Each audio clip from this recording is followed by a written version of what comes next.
Hello everyone. Thank you so much for paying your taxes, both Mark and today.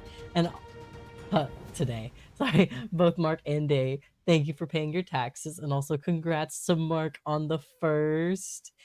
Okay, that's so funny you say that because not only is it epic music, it's literally called Epic Moments, cinematic royalty-free music. It's in the name. They got that right. Hello. I love your little hippos. You have the cutest fucking emotes ever, I swear. They are great. Okay, hopefully the music is good. I realized it was kind of soft, from what I could tell, so I'm trying to get a better balance. But if it ends up sounding too loud with Day on, just let me know. We'll get the balance right. Also, hopefully my mic is sounding decent. I tried, part of what took me so long is I was doing some audio troubleshooting, like recording on OBS to try to make sure it's fine. So in theory, it should be all right. Okay, before we get started, before we jump into D&D, if you haven't noticed, I updated my channel rules if it didn't notify y'all. In light of recent events, we are not gonna have any discussion of politics in the chat. If you know, you know. It's been a little rough, not gonna lie. So just to protect all of our peace, we're just not gonna have that. Mic sounds fine? Okay, cool. You ready to go mostly? Okay, awesome. But yeah, if that is something you're looking for, if you are looking to discuss everything going on right now, if you want to talk about politics, feel free. I know there are a lot of channels, there are a lot of other creators right now that are live facilitating those conversations. I highly recommend you go check out one of their channels. Thank you for stopping by. Thank you for watching this. However, not having that today, so if you send messages like that, they will be deleted. Just want to put that out there now at the beginning, give that little disclaimer. But yeah, I hope everybody's been doing all right. Also, before I forget, hold on, what are my commands? You would think I would know. All right, here. Nightbot, save me.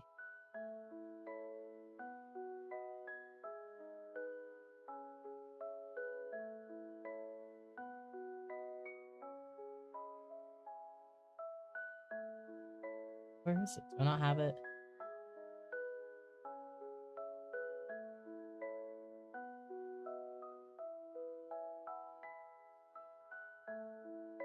Thought I had another one.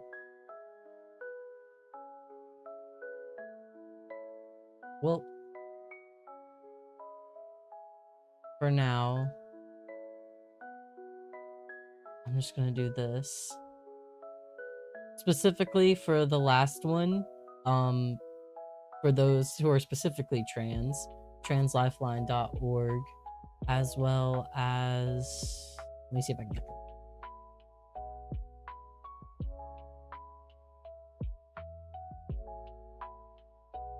Oh, it's literally just that. Okay. As well as here, for those of you, just in case anybody needs those resources, there they are. It says my internet is unstable. It is not looking good. Oh my goodness. That's fun. I'm gonna turn off my Wi-Fi on my phone, and hopefully that'll make it a little better. It's not even popping up that I'm live on, or it's not even like popping up my stream preview. It says I'm offline still. Here, I'm gonna refresh it. Maybe that'll help. There we go. Okay, we ball. Yes, we ball. Okay. I think I've said everything I need to say. I believe. Thank you all so much for being here. Or if you're watching this back on YouTube or on Twitch, thank you so much for sticking around, for watching this. Yeah. Alright, give me just another second. I'm gonna get my stuff like physically set up for D&D. So if you haven't yet, grab some water, grab tea or something else to drink if you need another flavor drink. Grab your blanket, grab a snack, all those good things. Grab your dice if you want to roll along with me. See what you guys roll. Alright. Give me just another second. We will be right back.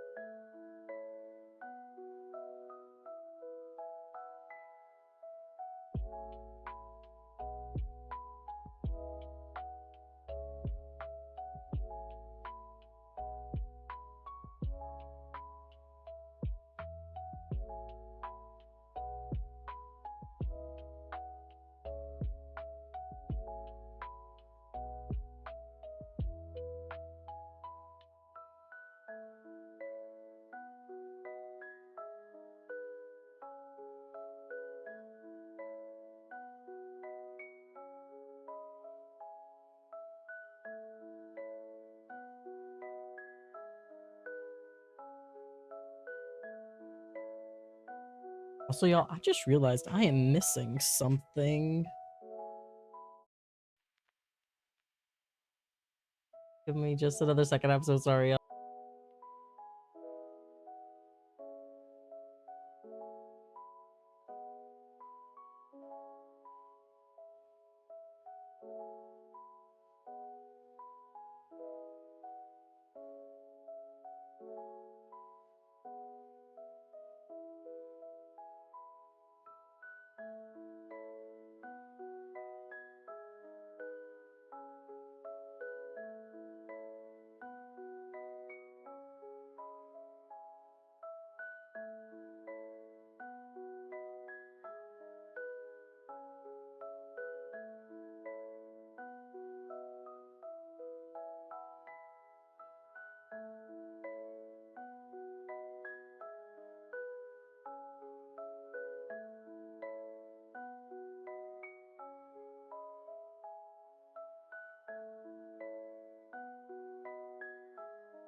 All right, y'all. Also, I just remembered I have a character sheet. That's a thing that exists. Oh my goodness, Day, that's a good question. All right, chat. Do we think Phaedron will live or die this session? Let's go. I honestly don't know.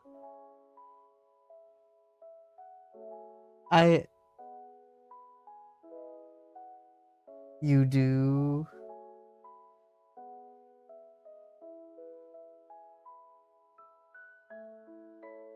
I am. Sorry, I lost my words there for a second. My brain's a little off, if y'all couldn't tell. I'm just gonna be real. I didn't sleep last night, so I didn't go to sleep until like 8 this morning, and I slept longer than I meant to, so I'm also just a little off track. You are very death shy as a DM. I bend over backwards to keep my characters alive.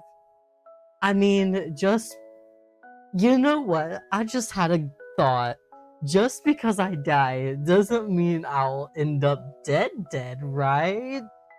That's a thing with D&D, right? I'm nervous, y'all. I am pretty nervous. Alright, give me just a minute. I'm gonna hop on a call with Dink. Just a sec.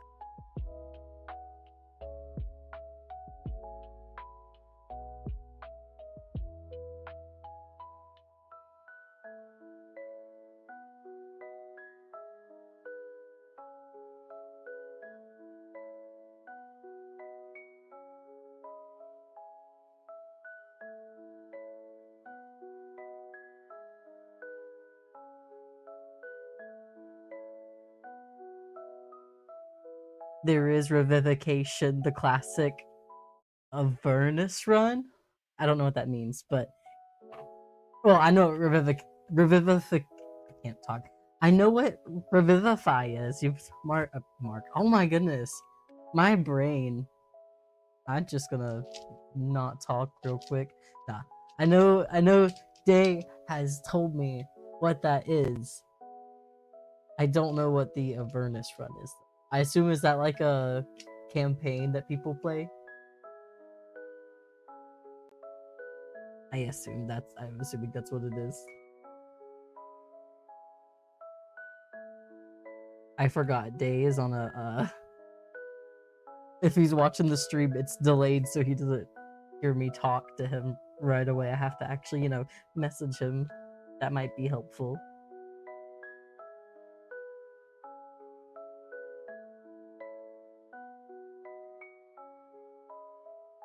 what to do. We've got this.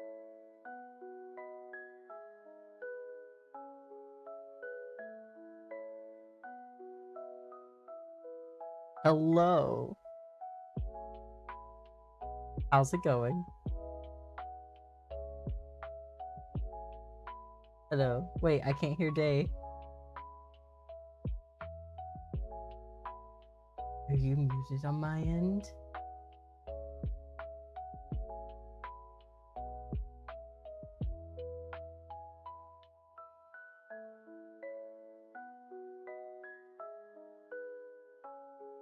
Hello?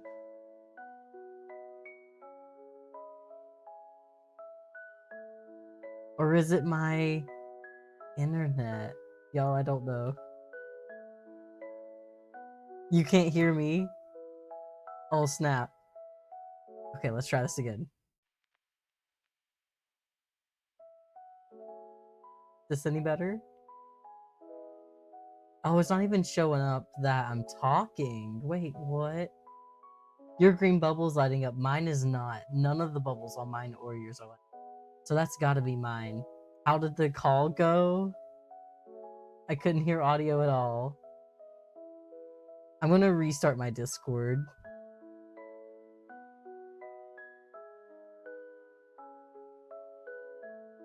Please tell me this works.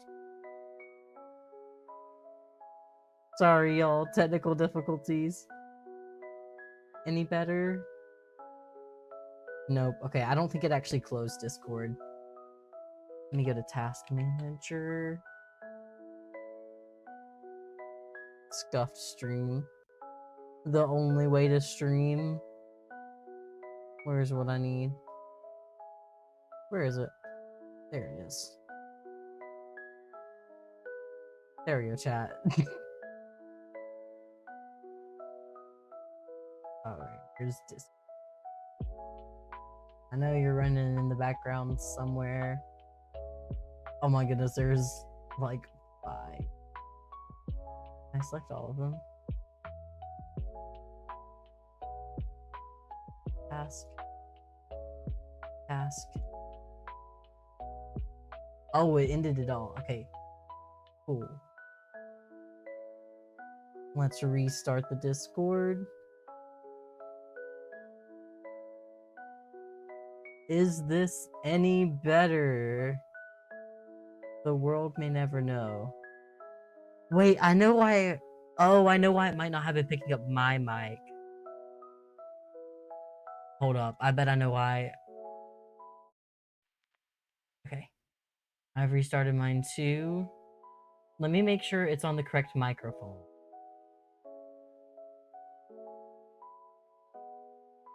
Okay, is this picking up? Hello?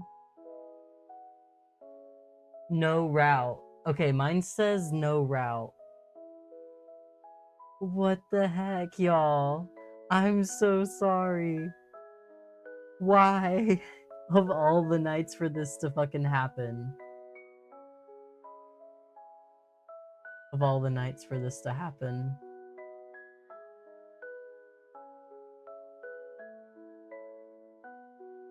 I can't hear you at all day. I'm getting nothing.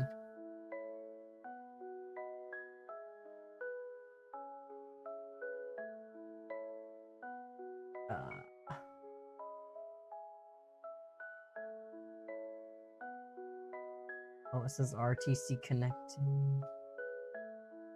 No route. Okay, it keeps going red on like the bottom left side of the screen.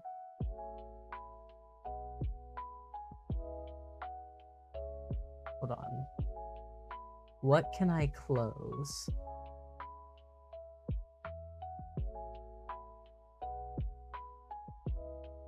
I don't know if I can close anything else. I guess my stream manager? I guess I'll close Twitch.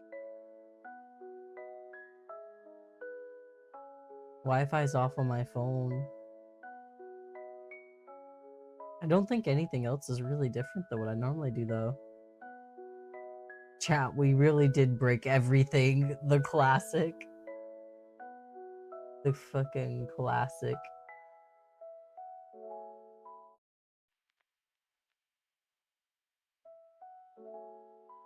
I'm gonna try it one more time. I'm gonna be honest, I don't know how else to get you to our stream could hear you. Hello. It's not even showing up that I'm speaking on Discord. Like, it's, I know it's not my, like, my microphone is working because it's picking up on stream, and I double checked it, so I know it's the correct microphone. It's the real tech one. Whatever I need to know for the future. You just happen to call someone else and we could both hear each other. So it's dead ass my internet. No.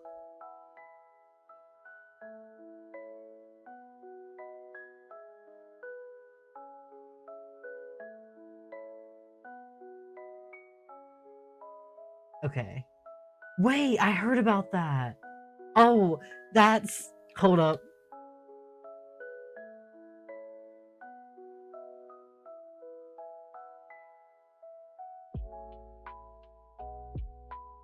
I think, okay, for context chat, oh, you have to get it on phone and then link it. Okay, so, sorry, they had literally sent me a video about something before the stream, and then not me now being like, oh, that sounds familiar. Yeah, no shit. You literally just told me about it. Okay. All right, y'all, we're gonna do this. We're gonna get this.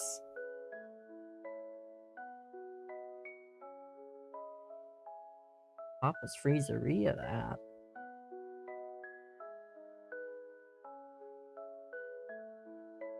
Double click to install on my phone because that's how it works.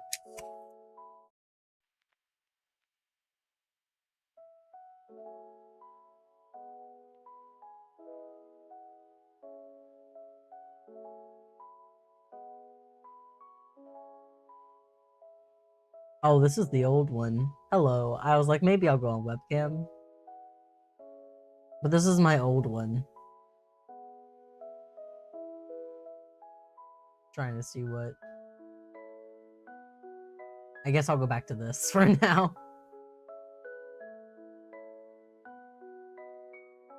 Okay, give me just a minute. I'm gonna mute real quick. I'm so sorry, y'all.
Sorry, y'all. I'm having to make sure I set it up right. I about put in my number, my information wrong. I can type.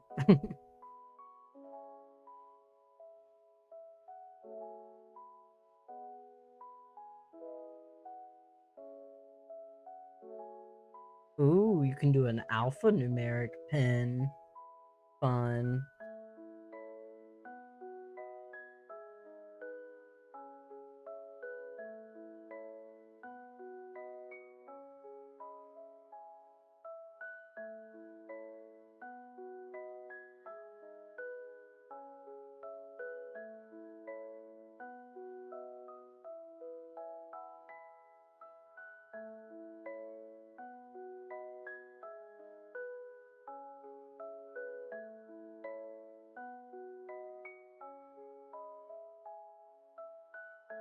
We can do this. Thank you for making me confirm my pin, because I was worried it was gonna make me do a one and done and I was accidentally gonna type it wrong.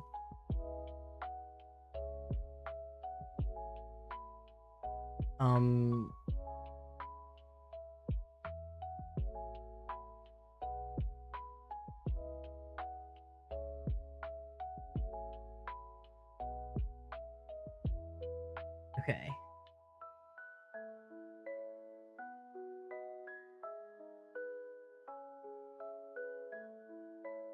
Sorry, I'm also making sure. I'm trying to do everything I can, not to be paranoid, trying to do everything I can for safety wise. So I'm like actually reading each instruction it's telling me.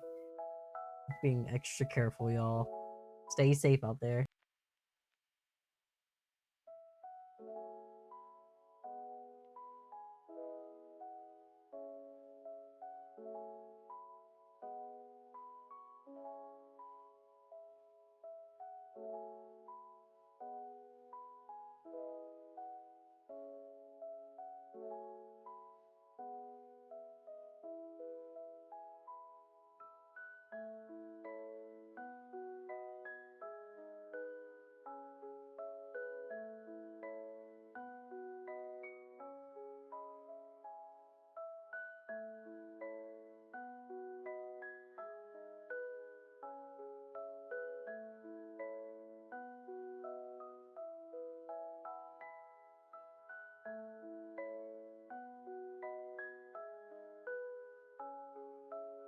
Okay, y'all.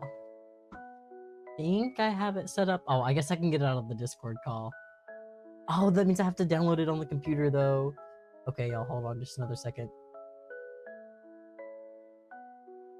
It doesn't help if I call him on my phone. Download. Download.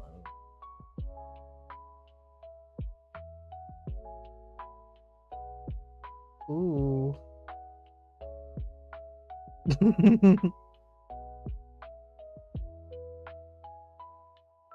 Okay, I'm getting on the computer.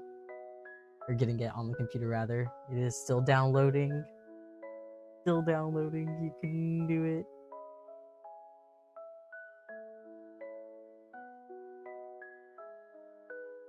Did it finish? Done? Click. I clicked the thing. Yay.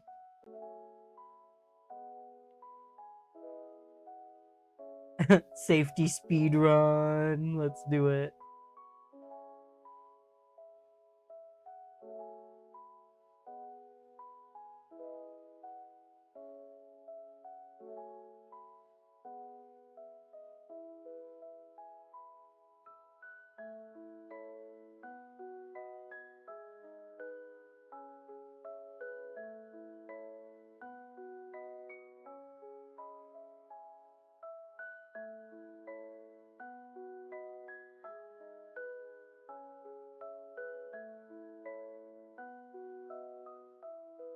Okay, I have to. How do I do this?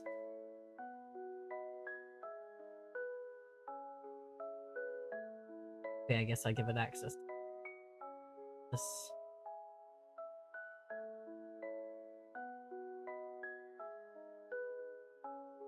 Oh, that's not it. Okay, wait. Hold on. Settings. Link a new device. QR code. Link new device.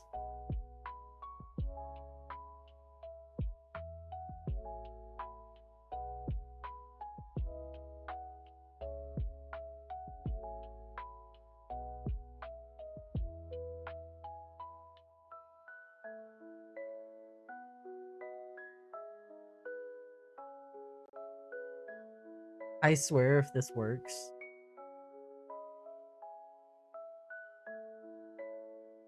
Hey, it worked. It let me spell out a bad word using numbers and symbols. Specifically, to label what my desktop is called on here. We got this. RIP Discord though. For real, for real. Okay, I think.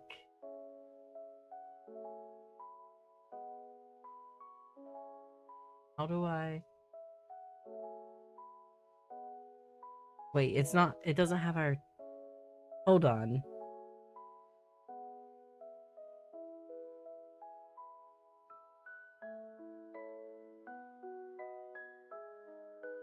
Hold on. Have us on the computer. Okay, it doesn't have us on the computer, yo. Oh wait, there it goes. Okay, it just took it a minute. Sorry.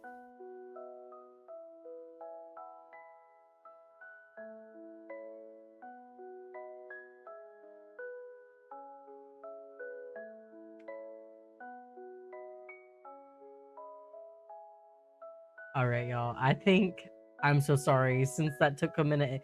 Holy shit, that took half an hour, y'all. I am so sorry, y'all. I'm about to have to cut this out of the whole fucking VOD. Okay.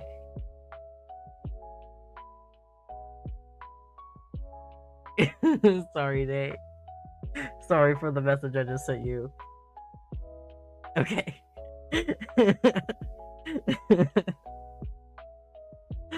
Alright, alright. Just a second, y'all. We're gonna take a quick bathroom break. We'll be right back.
Alright, y'all. So sorry about that. I am back. I don't know if you could see it on the, like the chat on my stream, but it is really fucking adorable. I don't know. I knew a while ago they had got more emotes, but I swear I did not see that one. I swear I still don't see that one actually. Where is it? There it is! Oh, there's the one that's Brat, but it says, or it looks like Brat, but it says chat. I was like, that's fun. You can see, look at how cute that is. It's doing a little omp, omp, omp. I love that. Okay. Y'all, are we ready? I mean, we're not, but are we ready for this chat?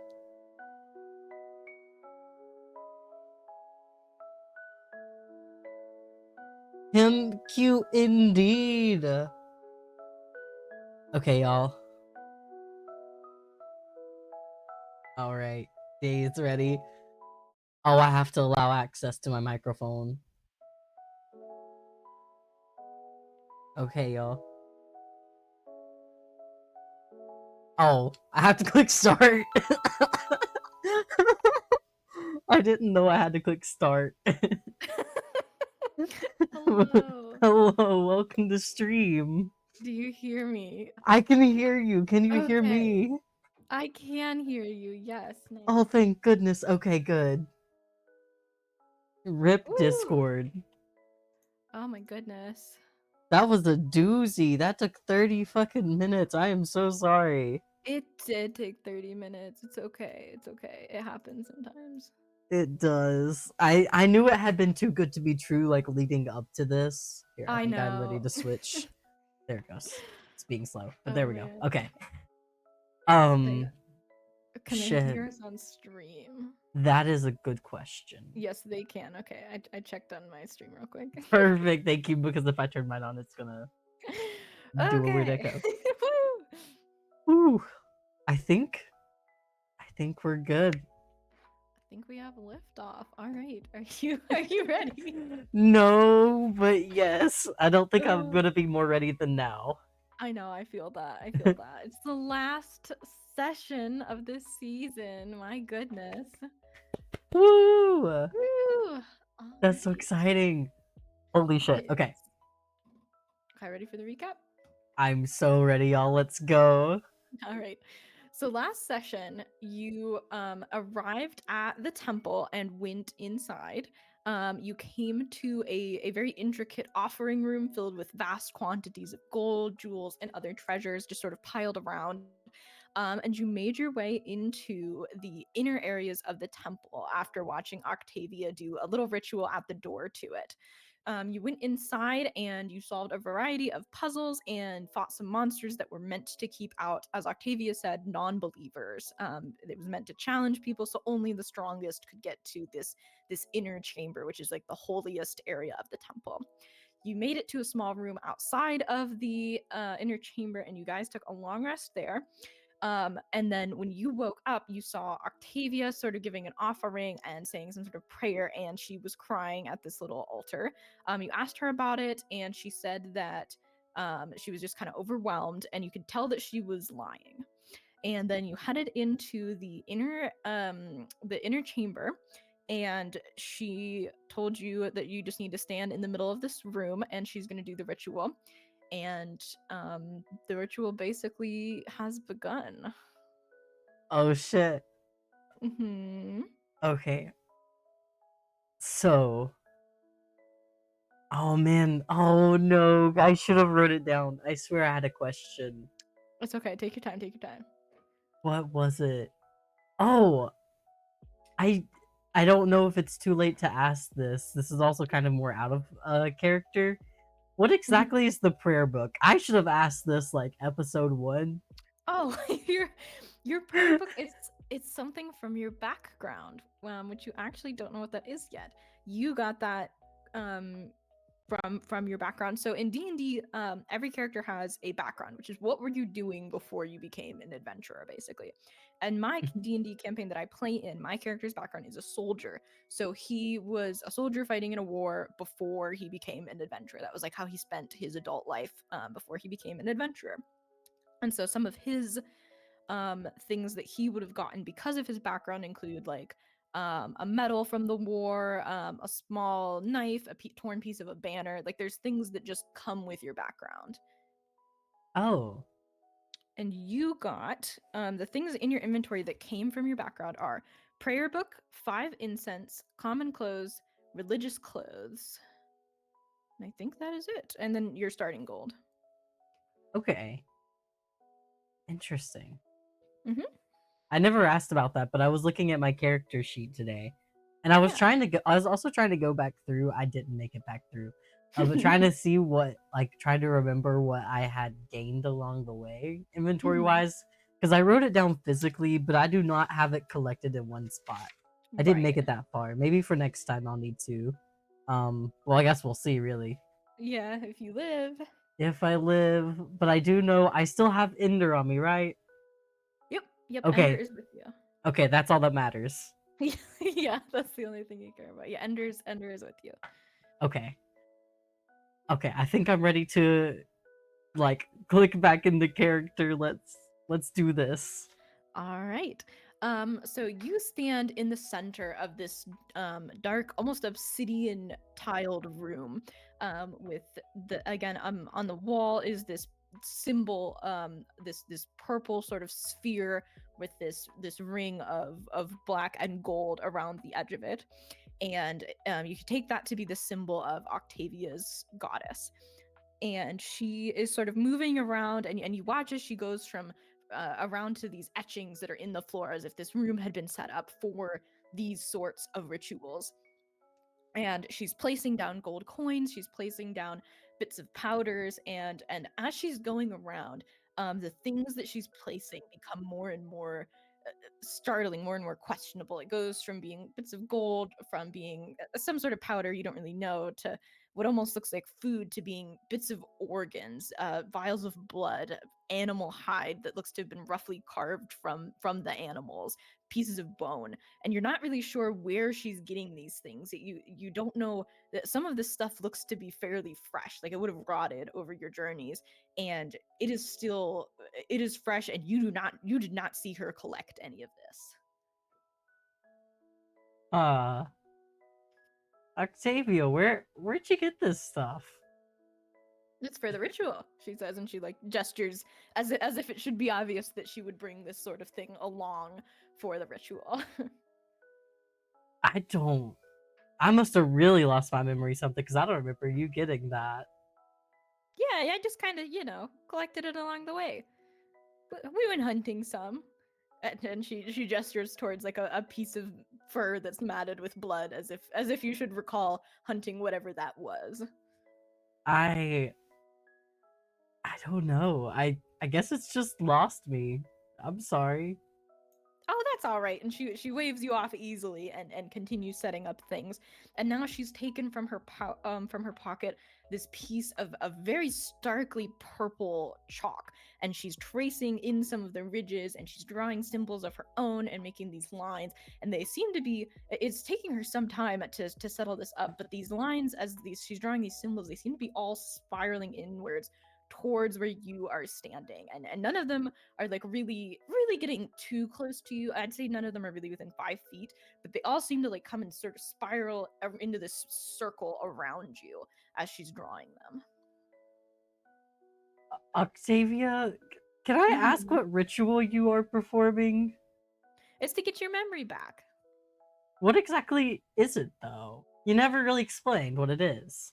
Oh, And she sort of straightens up a bit and sort of tucks away the chalk finished with her drawings and wipes her hands on her tunic, which leaves very obvious purple streaks since she wears mostly black, as just like these pale lavender handprints on her pants now.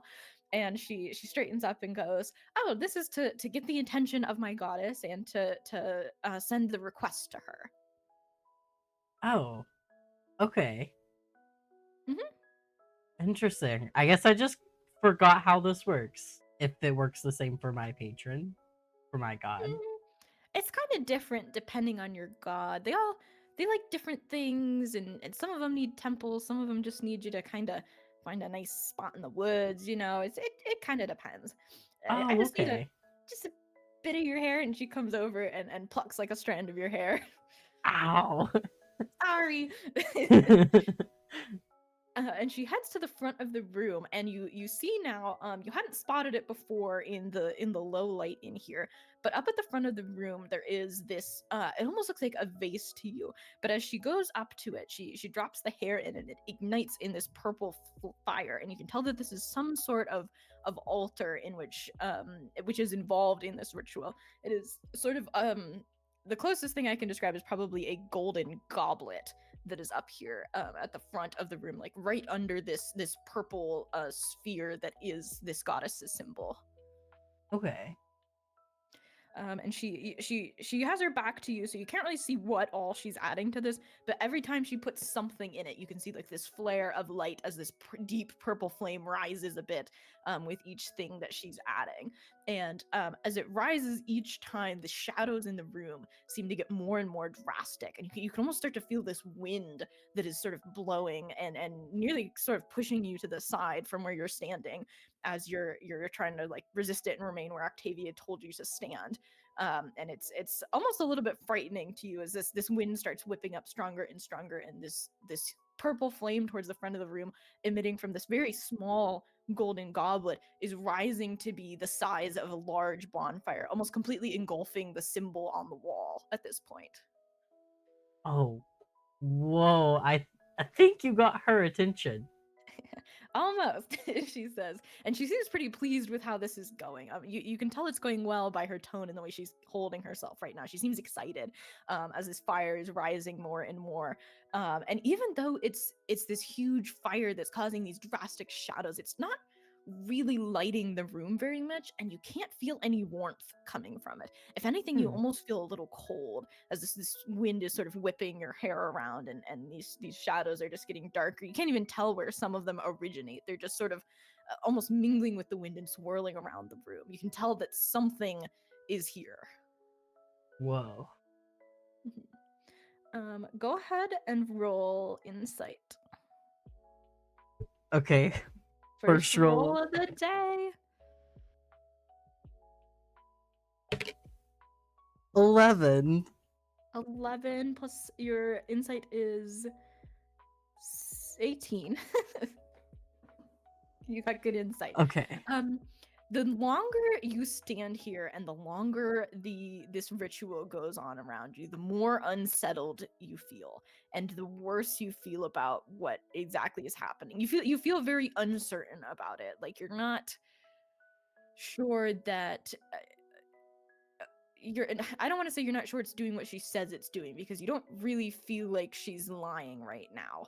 But you do feel like something is happening here that's a little bit greater than just getting a goddess's attention. Am I. How do I put this? Hmm. Am I able to ask my god things? Yeah, you absolutely can ask your god things. Can I ask? Wait, is it a him? I don't remember. I'm so It's a sorry. him, yeah. Okay. Can I. Hmm. Do you want me to run you through what you know about your god so far? Yes, please. That would be great. Yeah, of course. So you know that your god's symbol is a warhammer with a set of balanced scales on it.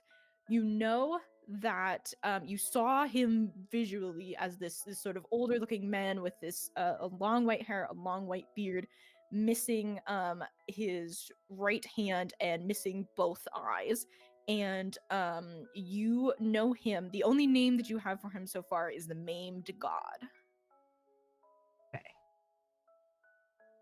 And I think the piece of advice that he gave you was that was basically to reach out if you're in a time in which you need aid. Well, conveniently, I think I could use some guidance right now. Mm-hmm. I don't know exactly what kind of. Can I ask like, I don't know, like what's happening ritually, or should I Mm-hmm. be scared, or what's going on? Any kind of You guidance. you can ask him any of those things specifically, or you can ask him like, what should I be doing? You could ask him um about like what's going on. You could ask him but like vibe check basically. Yeah. You could ask him basically, or just in general for guidance and see what he has for you.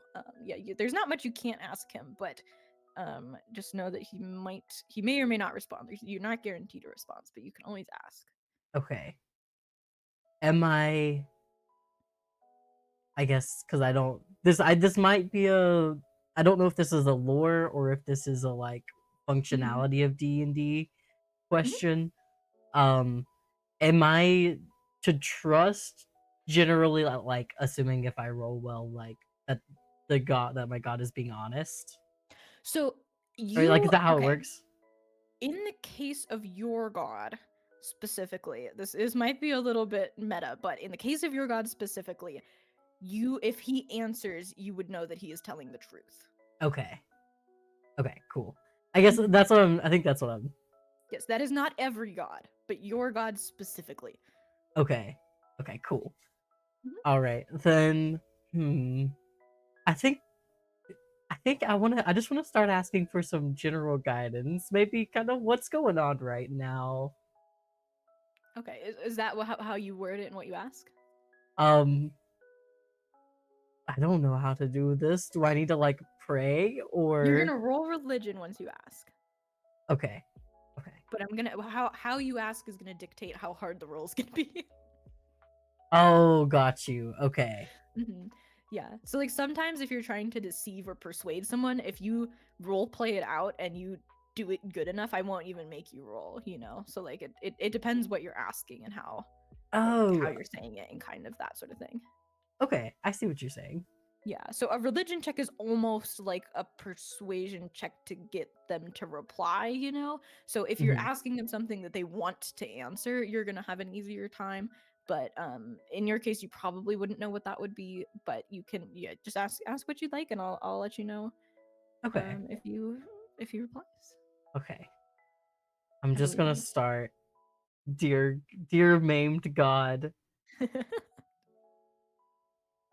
Mhm. I need some guidance right about now. Please. Please help. Okay. Um as you I assume are thinking this, not saying it out loud. Oh yeah, yes. As you as you sort of think this and send this message outward, you can tell that it gets through. You can almost feel this sort of the intent behind your message leaving you and passing effortlessly through these swirling shadows and wind and out of this temple to the realm in which your god resides. And you can feel that it has been received, and you can almost feel him watching over you and watching what's happening right now. Okay. I'm glad to know you're there. I hear you that you're watching me, or I feel that you're watching me. Mhm. Thank you for being here. Um, should I be worried right now? You don't get a verbal response, but you do sort of get a feeling back, like almost like the god's own emotion pushed into you for a moment, which is sort of a mild sense of worry, but not a great one. Not like a fear or any sort of sense like that. Just almost the vibe is be vigilant, you know? Okay, not like Not imminent like a bug danger. Yeah. Okay. Mhm. But like kind of just keep an eye out and stay light on your feet. Okay. Um. hmm, I don't. I guess. I don't want to annoy my god. Am I allowed to just ask endless questions, or should I You just can kind keep of? asking him stuff until he's like, if he is annoyed, he won't answer. That's just, you know. Okay.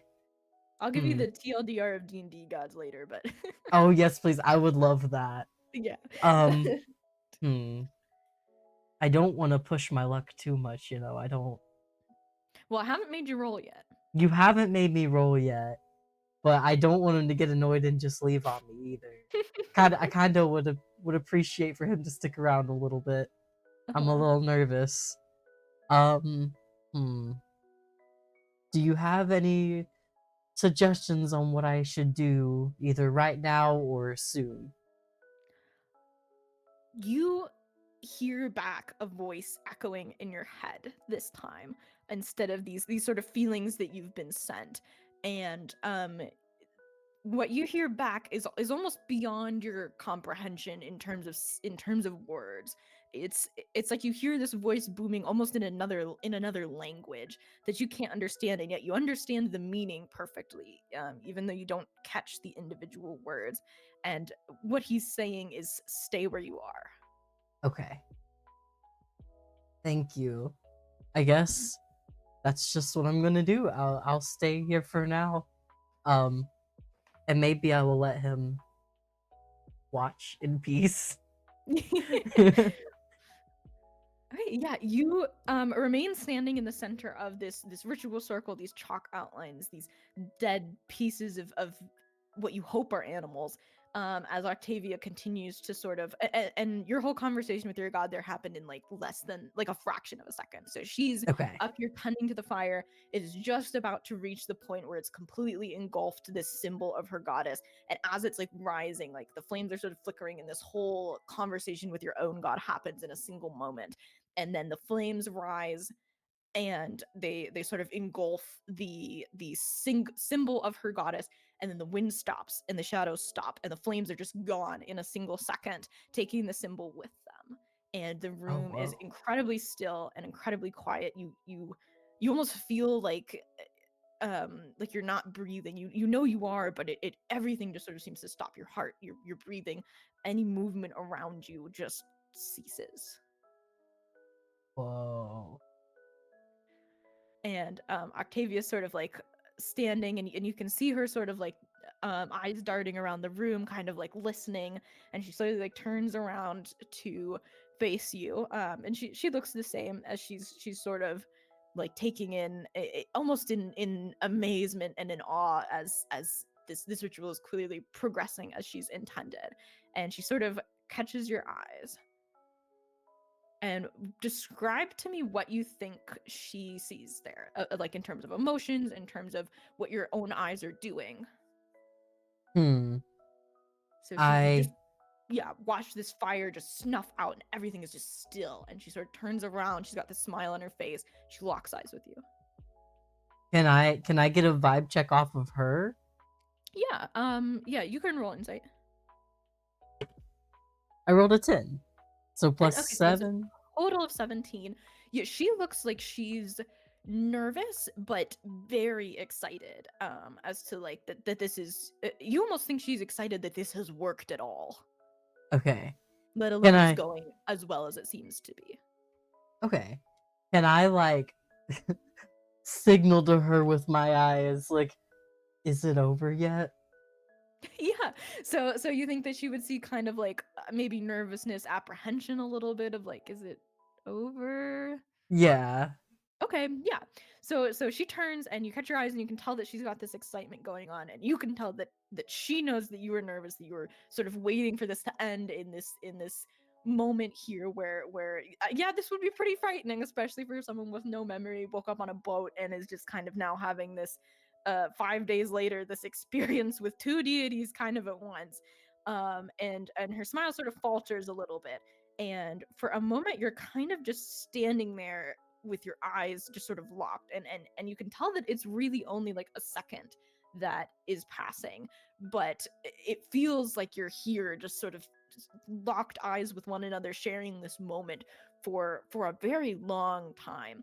And in her you can see this shift where Huh. she's looking at you with this excitement. She everything that this whole journey has been leading up to is happening now. She's successfully connected with her goddess. She's contacted her. Her goddess is here. You can probably deduce that she can feel the presence of her goddess the way that you can feel the presence of your god, and she's excited about this. The ritual is going well. You can definitely tell that this is her first time doing this ritual, that she's as amazed by the results of it as you are amazed by the fire, that sort of thing. And just this sort of energy about her, this oh my gosh, it's really happening, I'm doing it, I've made it kind of vibe. And as she's locking eyes with you and she's seeing this apprehension and she's seeing this nervousness, you can see visibly in her this shift towards almost her own apprehension, as this excitement sort of melts away, and it sort of seems to set in that, oh, you don't feel the same way that I feel. You're not excited right now. You're not as having this same moment as me, if that Yeah. makes sense. Yeah. And the second it sort of unfolds between literally in the blink of an eye. So you've locked eyes, you blink, you have this moment that seems almost stretched out unnaturally, and you can sort of feel it happening. And then as you blink, it is sort of shattered like that, and Octavia is dead sprinting towards you in the next second, just like locked in a dead sprint, running towards you. Go ahead and make an athletics check. Okay. Oh no, I rolled a 4. What's my athletics? Is that a +5? I should pull it up full screen. I should just. Your athletics is a +5. Yeah, you are proficient. So that brings you to a 9. Okay. Do you have your character sheet up? Are you ready? Yes. Okay. You, as Octavia, like literally in this single blink, goes from looking at you and sort of this excitement kind of fading a little bit to like, oh yeah, you don't feel the same way about this as I do. Almost as if she'd forgotten that you wouldn't necessarily be sharing this experience with her, to she is just dead sprint. There's this determination in her eyes as she sprints at you. She grabs you. She successfully tackles you to the ground, and you both go flying across the circle through this chalk, like this puff of purple smoke caused by this disturbing of these chalk lines. You definitely slam into some of the offerings that are out there. You're just sort of like hoping that it's not the animal pieces. As you go like skittering across, you can hear the bones sort of rolling, and you hear this deafening crack as you're sort of slid across the floor. What's going on? I have a question. Yeah. At some point during this, can I like feel if I have my memory? Or I guess would I have to do a history check or something to see if it's come back yet? You can do an insight check on yourself. I also have a second question. Yeah, what's your second question? And I don't know if this is something I have to roll for as well. Mhm. Can I see her god or her patron, I mean?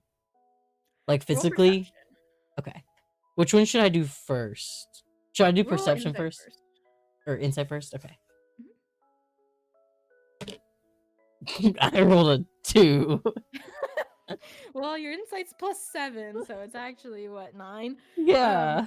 You don't feel like you remember anything more than you did before. You kind of feel like you're on the verge of remembering something, but you're not sure if it's related to the ritual that's happening or if it's just that you're almost being reminded of an event that happened previously. Okay. And then go ahead and roll perception for me. Perception. It was almost a 15, but it's a 7. Well, It hit the side. +7 makes it a 14, which is still pretty good. As you look around, the first thing that you notice flat on your back is this domed steel ceiling that you're looking up at. This obsidian dome ceiling with these sort of carvings in it. You can't make out from where you are. It's really quite a tall ceiling, and you sort of Octavia's sort of rolling off you, and you're sort of sitting up, and you are right across from looking at where the fire was in that golden goblet. And as you look, you see, first you notice that the goblet is not just melted but incredibly warped, as if the gold melted and there was a blast as the fire went off, which sent these beads of molten gold flying outward, and then they re-solidified and are now frozen in this timeless suspension of this sort of warped and blown up goblet that is now re-solidified into just sort of this torn up version of its previous self.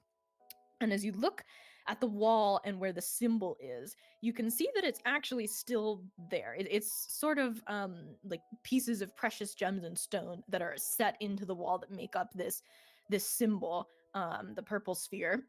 And as you look at it and sort of look at the wall, you can see that there is this char now on the obsidian, where it's duller, where it's almost gray from the fire, from this sort of this blast as the fire was extinguished. And you can see that it has charred the wall in the shape of a woman. Whoa. And Okay. as you continue sort of looking, you sort of take that in, and you can tell that this is some sort of representation of Octavia's goddess, a confirmation that she did get through to her, that she is here somewhere present. And you realize that previously, last time you were sort of taking in this room and looking at the ceiling, you saw that there was this orb of purple crystal set in the top of the ceiling, like right at the peak where sort of everything comes to almost a point in this sort of cone like dome shape. And that is now resting very firmly embedded in the floor where you were just standing. Whoa. And it has shattered the tile. It has sent the purple chalk up in smoke, almost, as it is sort of now sifting down around the two of you. There's shards of obsidian laying all around you and all around this stone that has come crashing down into the exact center of this ritual circle and would have crushed and killed you I was had just about to Octavia not say. pushed you out of the way. Okay, that's what I was just thinking. I was like, oh, do I see where this is going? You do, yes. Nervousness. Uh-huh. Huh. And for a moment, everything is completely still as you're taking in this shape on the wall, as you're taking in this char, this spear that would have certainly crushed you to death. The fact that Octavia seemed to know that it was coming, and the fact that you're now laying flat on your back on the ground, and she's sort of rolled off and is laying now next to you. What the fuck was that about? And Octavia almost sheepishly, almost hesitantly, sort of she sort of sits up and she turns towards you and opens her mouth to speak, and you hear what you can only describe as a roar.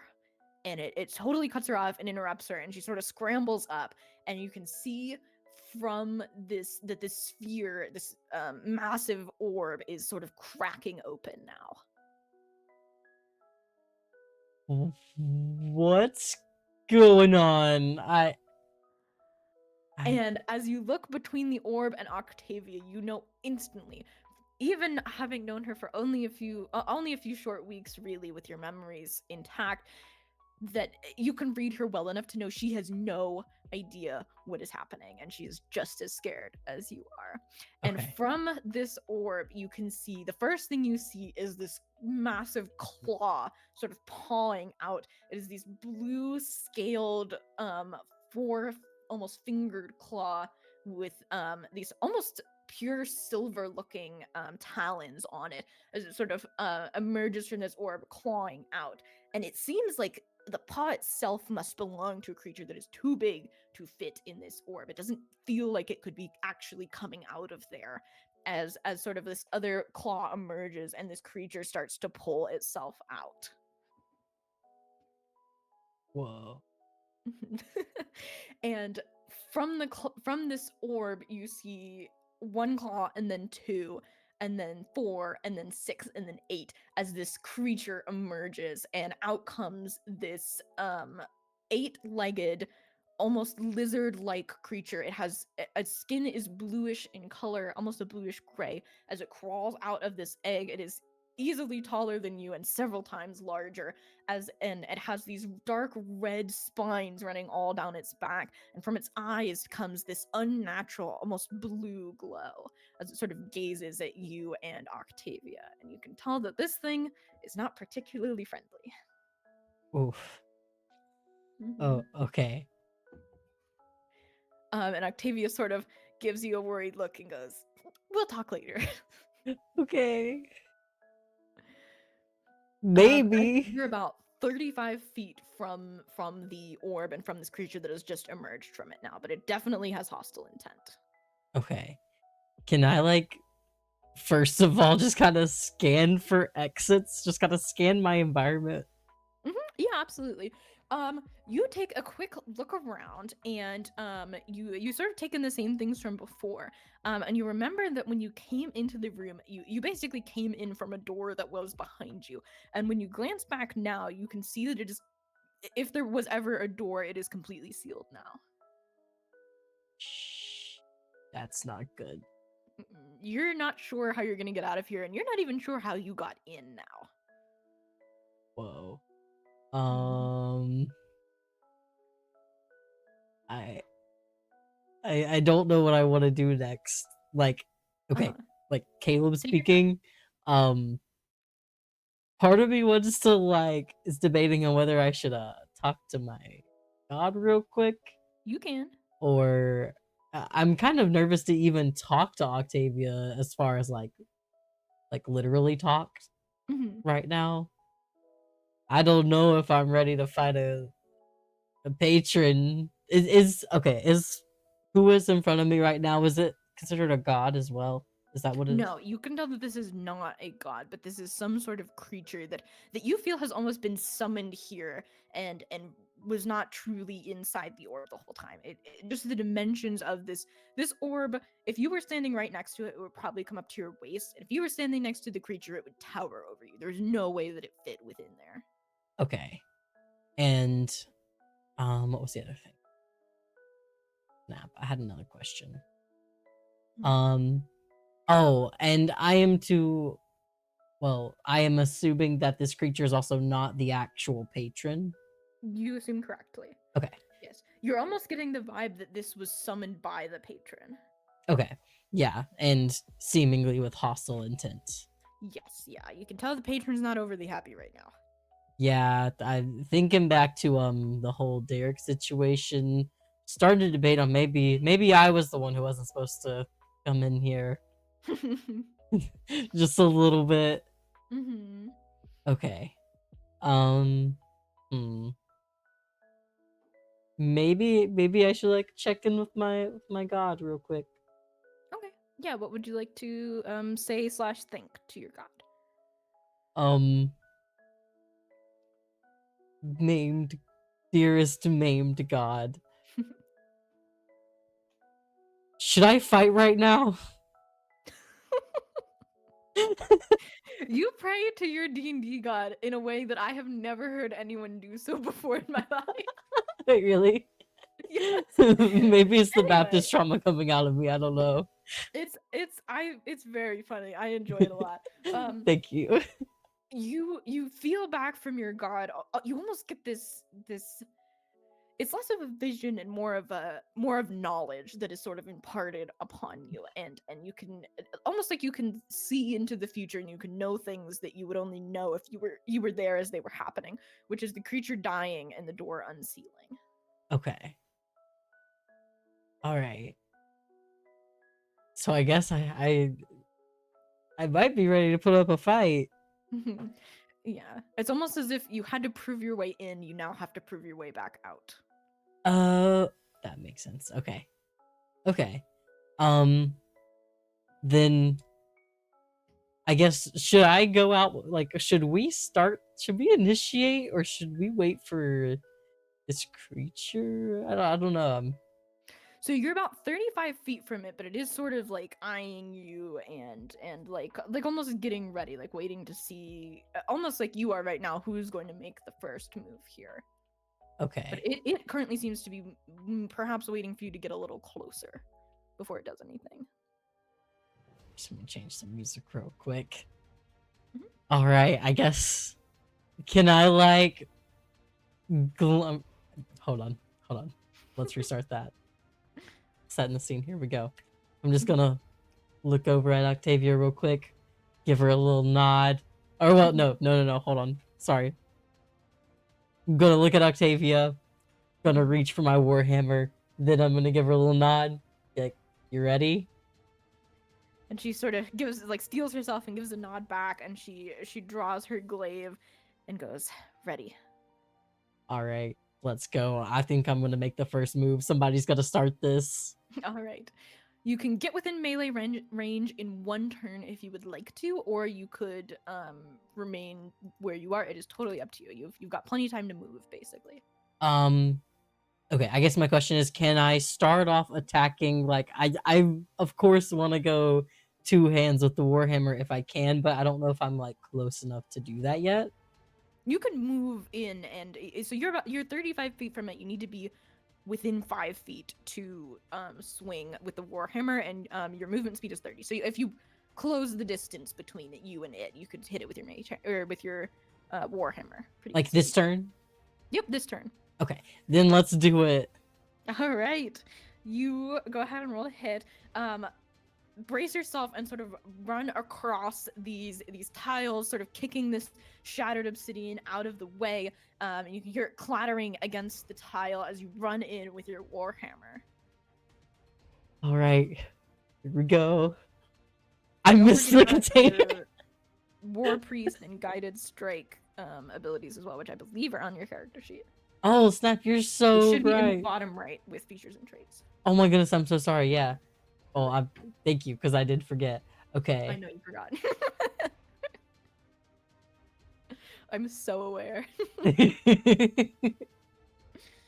Okay, so that's... It's a +5 to hit with the warhammer, if that helps. Was there something else too? Hold on. I got... Is it War Priest and Guided Strike? Is that what you said? Because Guided Strike is after I roll. Yes, yeah. War Priest and Guided Strike are like sort of your they're almost like your godly abilities, like the ones sort of as a cleric bestowed upon you by your god. And the War Priest thing is I can like making the weapon attack as my bonus action is using War Priest once, basically. I don't have to like cast War Priest to separately. No. Okay. No, it's just like it's sort of a thing that you can do 4 times before you're too tired to do it anymore. Almost like spell slots. Okay, gotcha. All right, then I'm just gonna go to... Guided Strike is a channel divinity, so you get 2 of those per day. Oh, I get 2 of those per day? Oh, this says 1 per day. You do now if you didn't before, so. Oh, okay, cool. It said 1 on here, but I didn't know if that had updated from last time, because I don't remember if we updated it after last session. I don't remember either. I meant to. That's okay. I certainly was gonna do that. I'm gonna go based off of what you said, / if I looking at it, I'll ask you. Okay. Okay, yeah.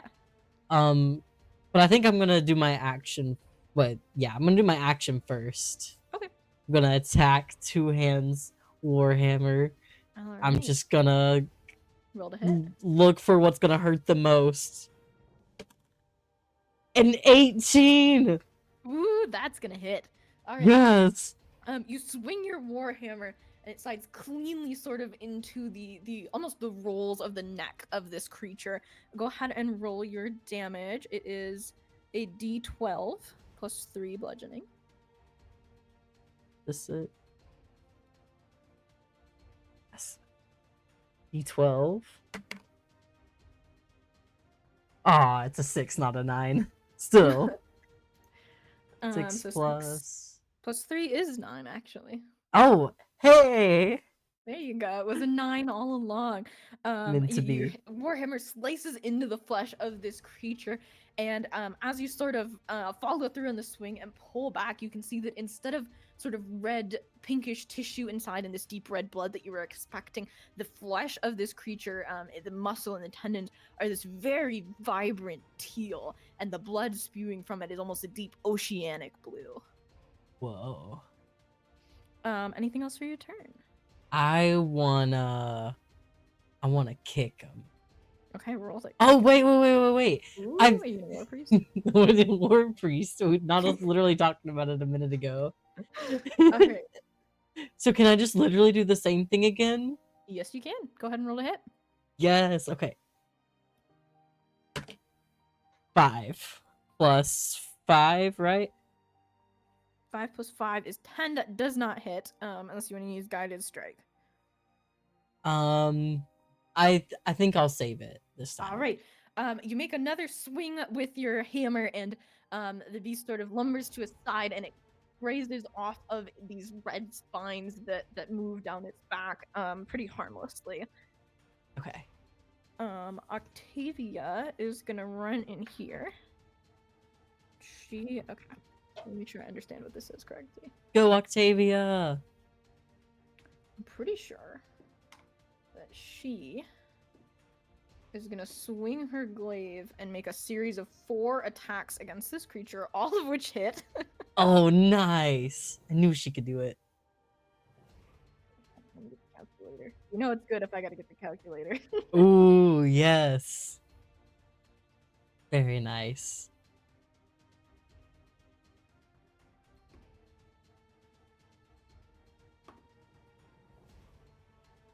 I rolled the same numbers twice in a row.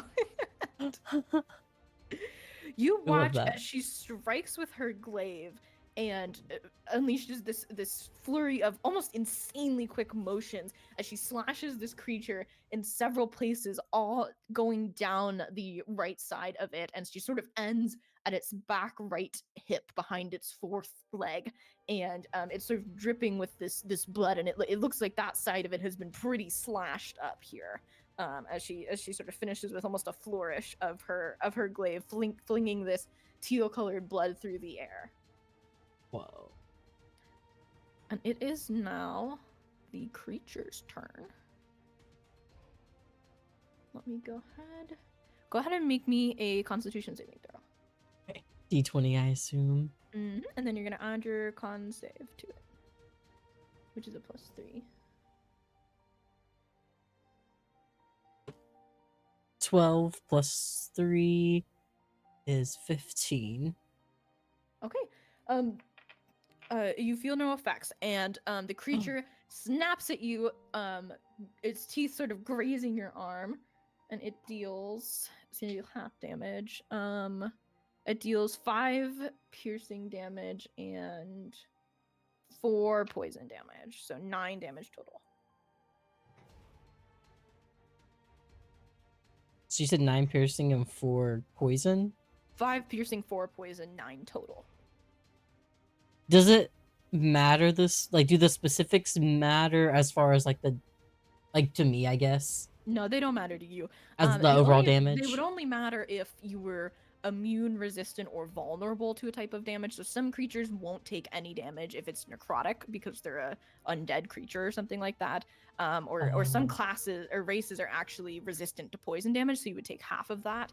But it doesn't matter. I just said it because I'm looking at it right now, so I'm like, okay, this is how much piercing, this is how much poison, because there's two different damage pools that it comes from. Ooh, interesting. Mm-hmm. Okay. And it is now the player's turn. What would you like to do?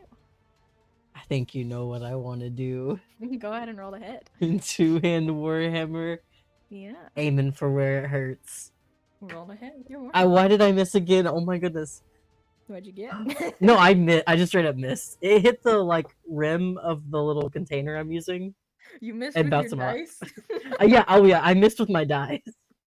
Oh my goodness. It's okay, because I rolled an 11 plus 5 is a 16. That hits. Go ahead and roll me your damage. Yes. You raise your warhammer, striking clean down and cleaving off a piece of the creature's face, and it sort of stumbles back, shaking its head and almost roaring in pain. Well, I did a 3, but there's a +3, right? Mm-hmm. So 6 total. 6. Okay. Anything for your bonus action? You do have spells. You also have your war priest. Let's see. Totally up to you. I'll go ahead and roll Octavia. Does Sacred Flame do any damage? Like, can I shoot fireballs? Yeah, Do it's I like know a how much? little. It does do damage.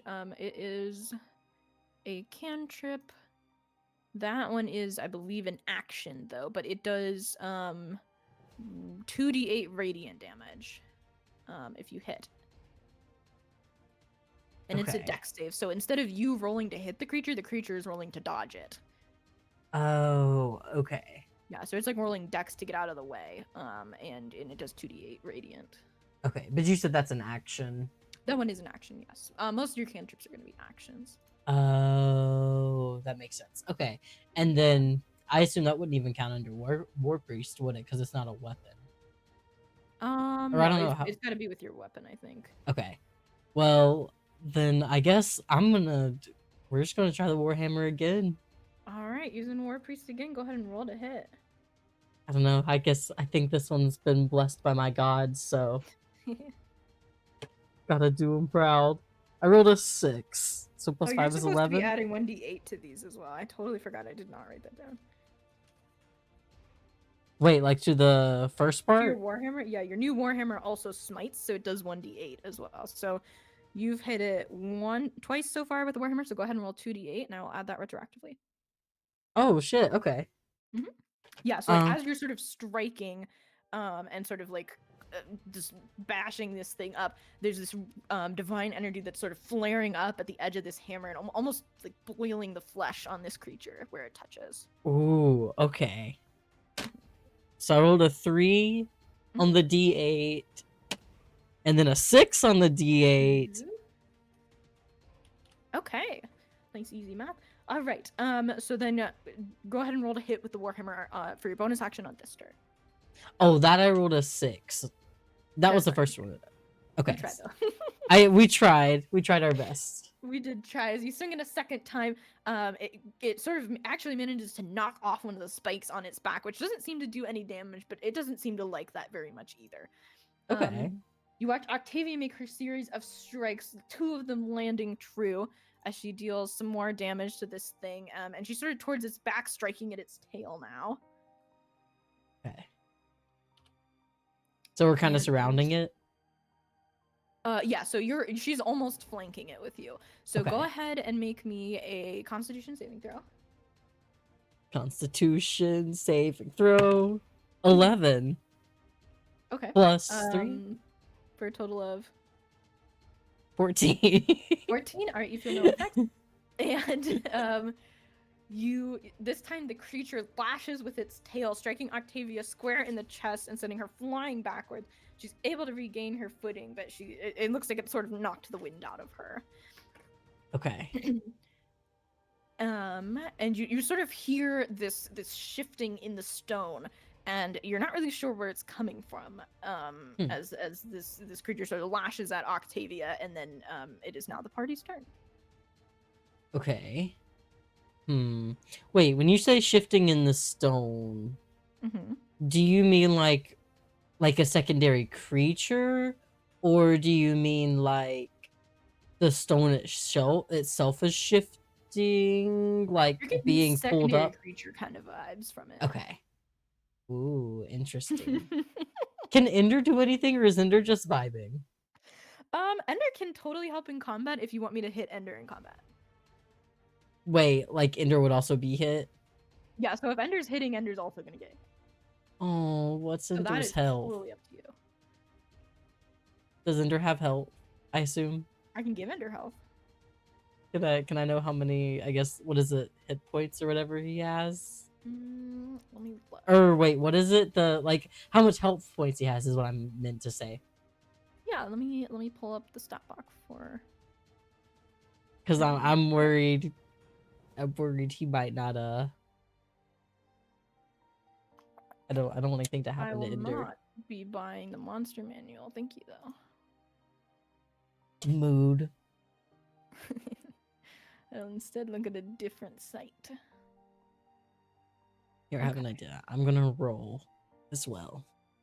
Oh, this I is don't know really if they're all cute. They mean anything. actually change colors as they age. I didn't know that. That's adorable. Oh, that is Um, adorable. yes, you're getting the vibe that Ender's around 20 hit points. That doesn't sound like a lot. Well, Octavia's only got 38, so That's she's got fair, like but half of what you guys have. okay, which I guess is fair, but I'm not gonna risk it. I'm not gonna risk it. Okay. Ender can just vibe. All right. And if you ever change your mind, I can totally stop block Ender. Okay. Yeah, I'll like send him in like a Pokemon or something. Yes. Pokemon time. All right. I will Is it my turn to wait, did I play yes, already? I don't it is remember. your turn. Yes, you sort of heard the shifting as if there may be a secondary creature on the way, but it is your turn. Okay. Got you. I couldn't remember. Thank you.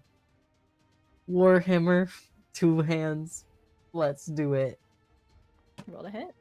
I rolled an 11 plus 5 equals 16. That hits. Go ahead and roll me your damage. So this is 1d12 plus 3 plus 1d8. You raise your hammer and strike it down cleanly on the top of the skull of this creature, and it sort of splits open the skin, and teal blood goes flying.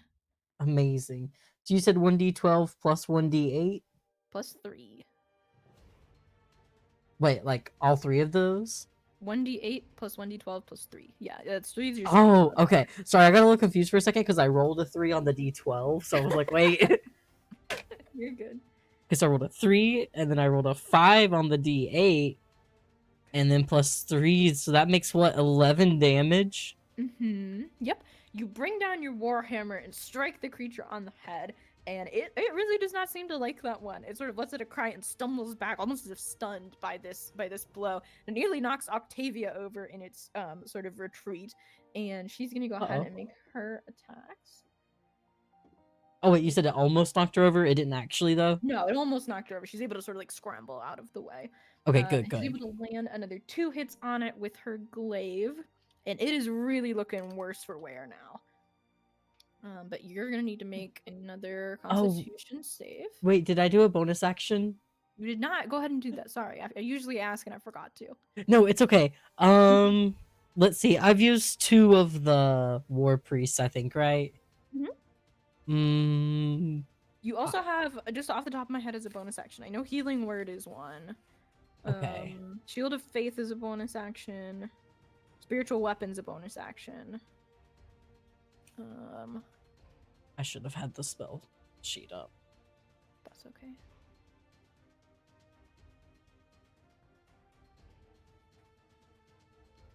Let's see. Pulling it up. Yeah, if you pull up like the cleric spell list, it'll tell you what the casting time is. Perfect. Okay, so let's see my... So yeah, Healing Word, Sanctuary, Shield of Faith for first level, Spiritual Weapon for second.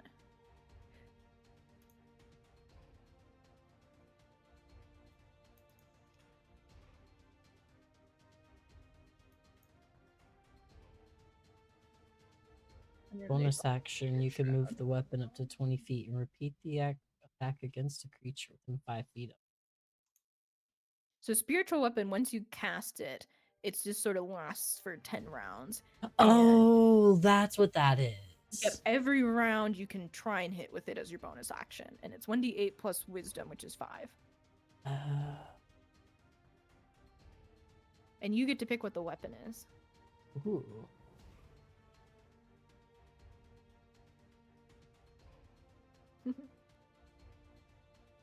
You can change it later, though.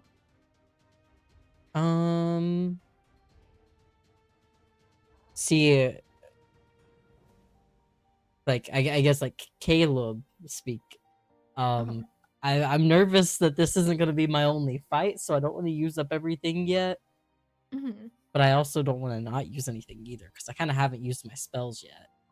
Yeah, you still have all of your spell slots, so. Oh wait, I have 5 spell slots. You have 5 first level. This is a second level. You have 3 of those. Okay, so oh, I was looking at Shield of Faith right now. Sorry, I didn't clarify. I had switched. Oh, okay.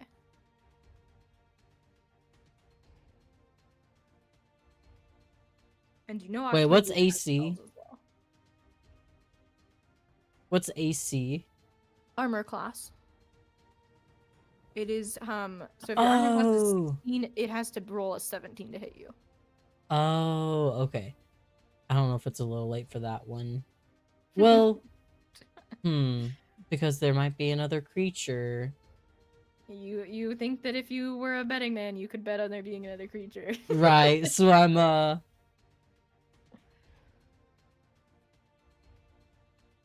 so basically spiritual weapon I can just like hit again. Is that essentially what it is?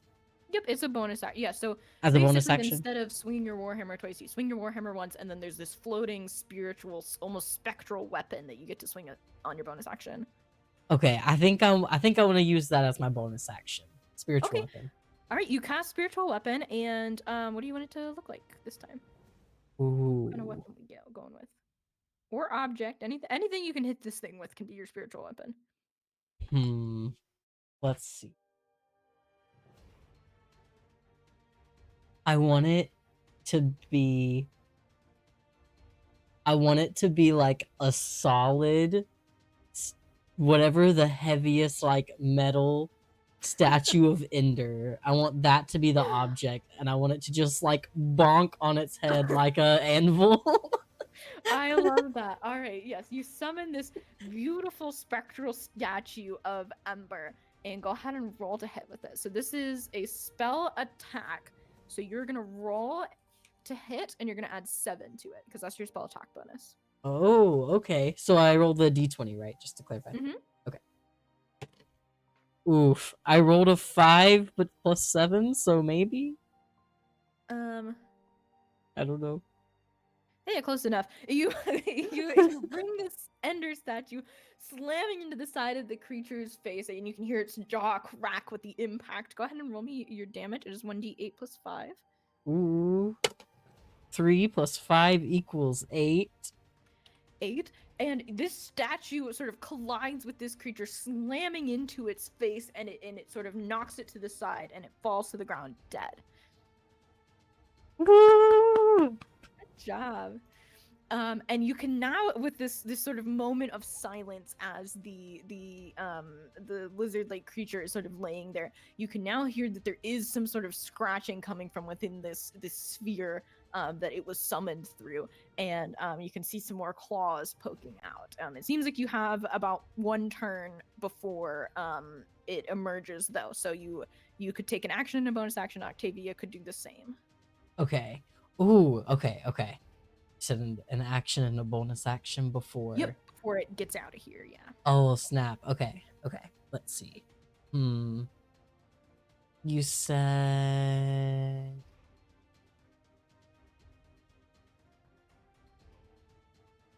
Which one of these did you say was an action I was looking at earlier? Oh, did you say Sacred? Well, that's not gonna... Yeah.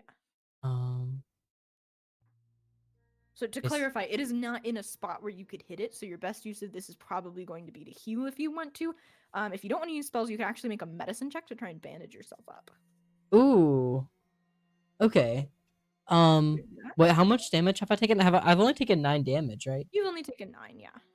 Okay, can I like check in with Octavia first? Kind of like see how she's doing? She gives you a thumbs up. She looks about as hurt as you are. You look about equal right now on the hurt. So basically not very well. Hers is no, she's okay. I think I want to. A little less health than you to start with, but she's also not quite as hurt as you. She's not dying right now. Yeah, she looks like she's most of her health. Also, I'm so sorry. Give me just a second. Yeah, take your time.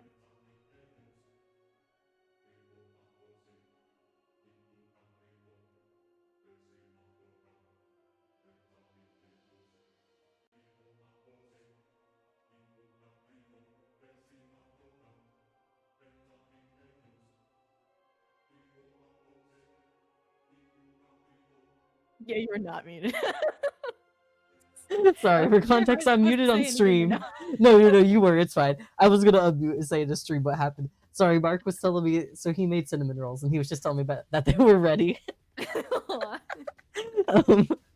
But I muted on stream, but I didn't mute for Day, so Day heard that. That's what happened. Okay. Okay, that's okay. Okay, I think I want to cast Shield of Faith, right? You I can think cast Shield of Faith, yeah. let me double check. Let me reread it again before I make decisions. I mean, I'm pretty sure that's the one that like adds to the So Shield of Faith armor. is a bonus action. It lasts 10 minutes, but you do have to concentrate on it. And it grants you 2 to your armor class, or to whoever's armor class you cast it on. So the way the concentration works, we haven't dealt with this before, Oh, we haven't. is it is sort of you focusing on this spell and maintaining it. So anytime you get hit, you're going to have to make a saving throw to keep that spell up. And if you were to cast a different spell that you have to concentrate on, you're not going to be able to concentrate on both, so you'll concentrate on the new one instead. I do have a question with that. Mhm. Am I still allowed to attack? Oh yeah, absolutely. So this is kind of like basically the rule of concentration is to make it so that you can't cast like a million spells all at once that all do like super cool things. Like That you makes know, it sense. would be it's to limit how many of those types of spells you can cast. So you can only have one up that has a concentration marker, which is that little C in the diamond. And Okay. yeah, so if you get hit, that's what causes you to lose concentration. So you would make a saving throw. It is either 10 or half the damage you took, whatever is greater. Okay. And that would be a con save. Gotcha. Yeah. Then I think yeah, if I can still attack and stuff, then I Yeah, think you can still attack. oh, You if can do it's just so everything that's the the same. You bonus just have to, action. you know, you can't cast another spell that requires concentration, and if you get hit, you have to make a save to keep it up. Gotcha. Well, wait, the spiritual weapon doesn't have concentration, right? Nope. Okay, Does cool. not require concentration. It just happens. It's Nice. just there now. Hell yeah. Then I think you said I could do my bonus action first, right? Yeah. Then I'm gonna go ahead and cast that now as my bonus action. Okay. And then, and I should write this down, shouldn't I? Yeah. We are casting. I did not spell that correctly. That's okay. I can never spell shield. Well, the problem is it's literally right in front of me. I just Oh, forgot to write dear. the E. Okay, Shield of Faith, and then, I guess. So you could make a medicine check as an action. You could use some movement if you wanted to. I You guess we'll do a could- medicine check. We may as well. I don't know what else really. Well, wait. Did you see movement? Well, I mean, you can move anyways. You don't have to. You know, that's not your action. It's just Oh. movement. Oh, okay, fair. Because I want to get like close enough to where we're gonna be able to attack it whenever it comes out, but also I don't want to be too close to it either. I want to keep like a nice within distance. 10 feet of the sphere. Yeah, probably. Okay, yeah. But go ahead and roll me your medicine check. yeah, medicine check. D20. 10.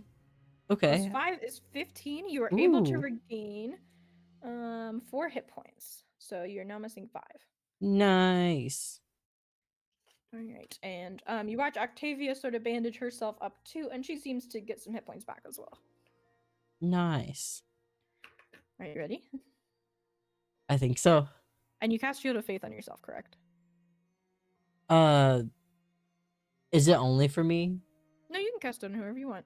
You can cast it on this creature if you want. Well, can I cast it? Oh, no, thank you. I can't cast it on both of us, though, I assume? No, it's only one of you. Then, Totally up to you. I'm gonna keep it on myself. Okay. That might be, I don't know. I'm being selfish today. Well, you can't heal her if you're not alive, huh? Exactly. Okay. All right. You watch as from the egg, this time instead of a claw emerging, you see this snout, and it is this sort of gnarled, almost like withered or burned-looking flesh that sort of pops out as this sort of nose emerges in this gruff, matted fur-covered chin, and you can see that there's sort of this dried blood as if this thing has just finished eating something else and then was brought here to eat you. And it emerges and it has this sort of hunched back and these long, pointed, almost werewolf-like ears as it pops out of this sphere and then on all fours begins sort of stalking towards you, and you're within 10 feet of it. Okay. And the party can go first. Nice. Yeah, I think you know what I want to do. Are you gonna hit it with your warhammer? Warhammer, we're gonna both hands. How tall is this thing? It is probably about 5 feet tall. Okay, so it's actually shorter than me. Yeah. Oh, He's I'm not aiming for the tall as a mouse. head. He's a littler guy. Okay, cool. Then I'm aiming for the head. All right, go ahead and roll. I rolled a 15. Plus 5 is a 20. So a not nat 20. You're gonna hit with that. All right, go ahead and roll me your damage for this thing. D12 plus D8 plus 3. Hell yeah. D12 is a 9. Are you kidding me? Nice. 9 plus the D8 is a 2. That's okay. Plus 3 is 14 total. Yep. You swing your hammer into the side of this creature, and it sort of lights up with this magic, the same as before, sort of sizzling into its flesh, and it sort of knocks its head to the side, and it's able to recover, but it does seem a little bit staggered by the blow. Anything for your bonus action? You got that spiritual weapon ready to go. Yeah. Spiritual Roll the weapon. hit with that. 1d20 plus 7. Okay. 20. 18. Nice. That's gonna Are hit. you kidding me? Go ahead and roll me your damage. 1d8 plus 5. I'm not saying anything. I'm not gonna comment on it. Okay. 4 plus you said 5? Is 9 damage. That's total this. Okay. Yeah, you sort of take this statue and raise it magically above this creature and drop it down onto it, squashing it a bit, and before it's able to scramble out from under it, looking to have taken some damage. It is now Octavia's turn. Oh my goodness. Oh dear. She makes a series of 4 swings, and the creature is sort of able to nimbly dodge 3 of them, but the last one lands true, dealing a bit of damage to it. Okay, it is now its turn. It's gonna bite you. Oh. I was gonna try. Okay. It makes a series of 2 bite attacks towards you. One of them is it sort of nips at you, and you can see this sort of flare of purple magic as your shield of faith blocks the attack. And then the second one, it is able to sort of pierce through and chomp your arm. Oh. Maybe 13 damage. Oh darn. Go ahead and make me a strength saving throw. Okay. I rolled a 14. Nice. The creature's this attack sort of knocks into you, but you're able to remain on your feet. How much damage did I just say that did? 14? I think so. Okay, it's 14 now. Okay, it's 14. And then plus I hadn't written it down yet. So Okay.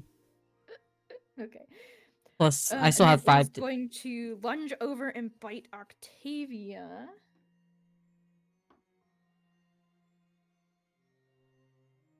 And then she's going to make her saving throw, and she succeeds. Nice. So we're both still on our feet? Is that what that was? Yep. Yeah, you remain on your feet. All right. It is now the party's turn. Warhammer. 2 hands. We're going to take this little Warhammer, sucker out. Let's go. I rolled a 17. Are you kidding me? That hits. Go ahead and roll me your damage. All right, I remember this. D12 plus a D8 plus 3. A 7 from the D12 plus a 3 from the D8 plus another 3 is 13 damage. Awesome. You land a solid hit to the creature's sort of front shoulder, staggering it. Anything else for your turn? That spiritual weapon. Go ahead and roll to hit. I rolled a 16. Ooh, nice. That hits. And then go ahead and roll me your damage. 1d8 plus 5. Okay, said 1d8. Hi, Jade. Oh wait, that wasn't a d8. That was a I rolled a d12. Hold on, let's try this again. I rolled a 10 and I was like, wait a second. Something's not right here. Hello, Cloud. Give me just a second. Okay, so I rolled an 8. Wait, I rolled an 8 on a d8? There you go. Nice. I need to not say anything. I'm not gonna say anything, Day. I'm not saying anything. That's Plus a 13. 5 plus the total damage so far. You're getting there. All right.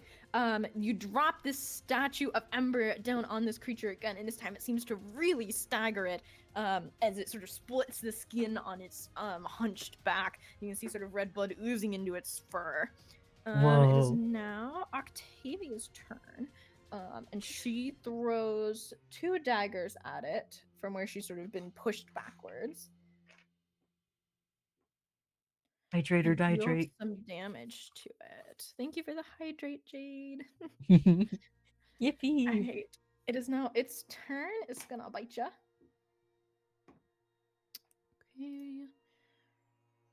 Okay. It snaps at you once, and your shield of faith sort of almost flares up and throws it back. It takes the remaining 2 bites towards Octavia, landing one of them. 15. Let me make her strength saving throw. And she is knocked to the ground with the force of this, and as she's sort of laying there, she is not getting up. You can tell that she's pretty badly hurt, but she's not at 0. Okay. It is now the player's turn. Okay. I'm gonna Warhammer 2 hands. Okay, go ahead and roll to hit. A 3. Plus 5 is an 8. Not quite gonna hit there. That is understandable. It was about time. I was due for a low roll. Okay. Then I guess I have a question about how this works actually. Yeah, go ahead. Because I had already cast spiritual weapon. Oh wait. Oh shit. I have to cast it individual. Wait, no. It lasts. Wait, hold on.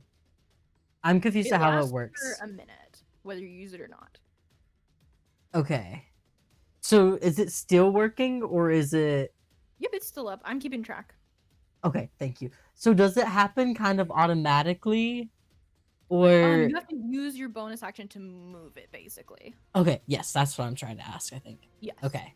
So if not, it'll just kind of chill there. It doesn't go anywhere. Ooh, I missed this guy. I do have another question. Do I have to finish my turn before Octavia can make her moves? No, if you want her to go first, she can absolutely go first.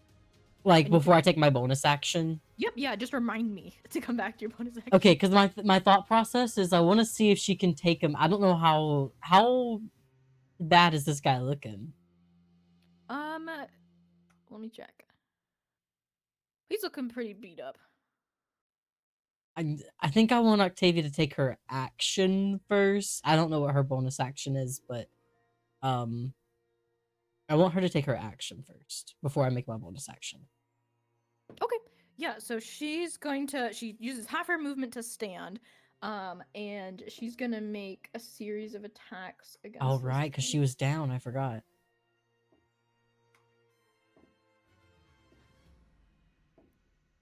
And you watch as she sort of moves in and attacks with sort of this reckless fervor that you can tell is like sort of opening her up for this creature to hit back harder than it would be able to otherwise. And she's gonna deal. She lands 6 strikes with her glaive. Ooh. Or not 6, 4 strikes. All of the strikes that she made. Yeah, still. All 4 of them hit? Yeah, they all hit.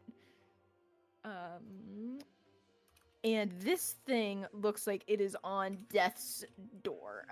It looks worse than Octavia does, as she sort of like just lands this flurry of strikes, just sort of carving it up with Holy her. crap.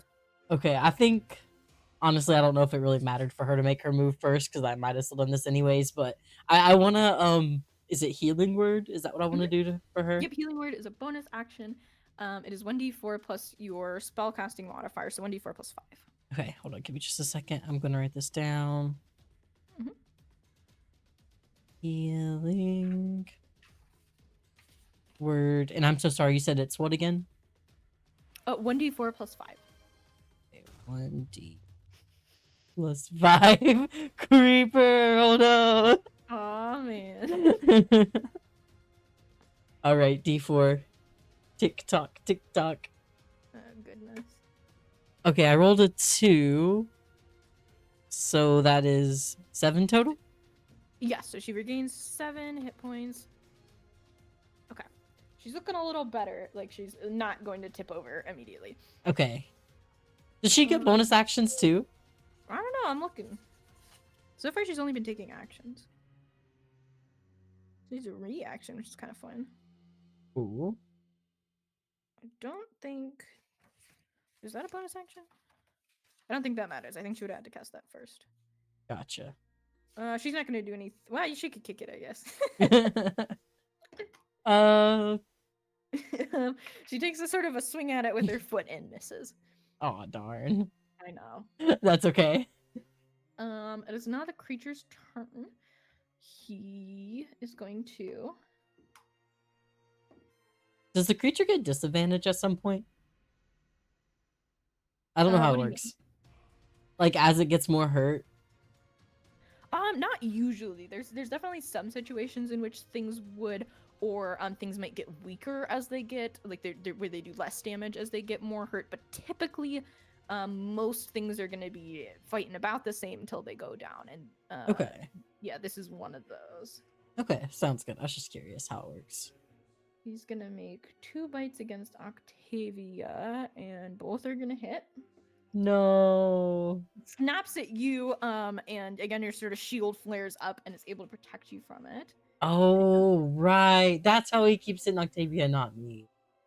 Well, he's also she made a reckless attack last turn, which has opened her up to take more damage. That's not a thing that you can do. Honestly, it's not even really a thing that she can normally do, but in this case she can.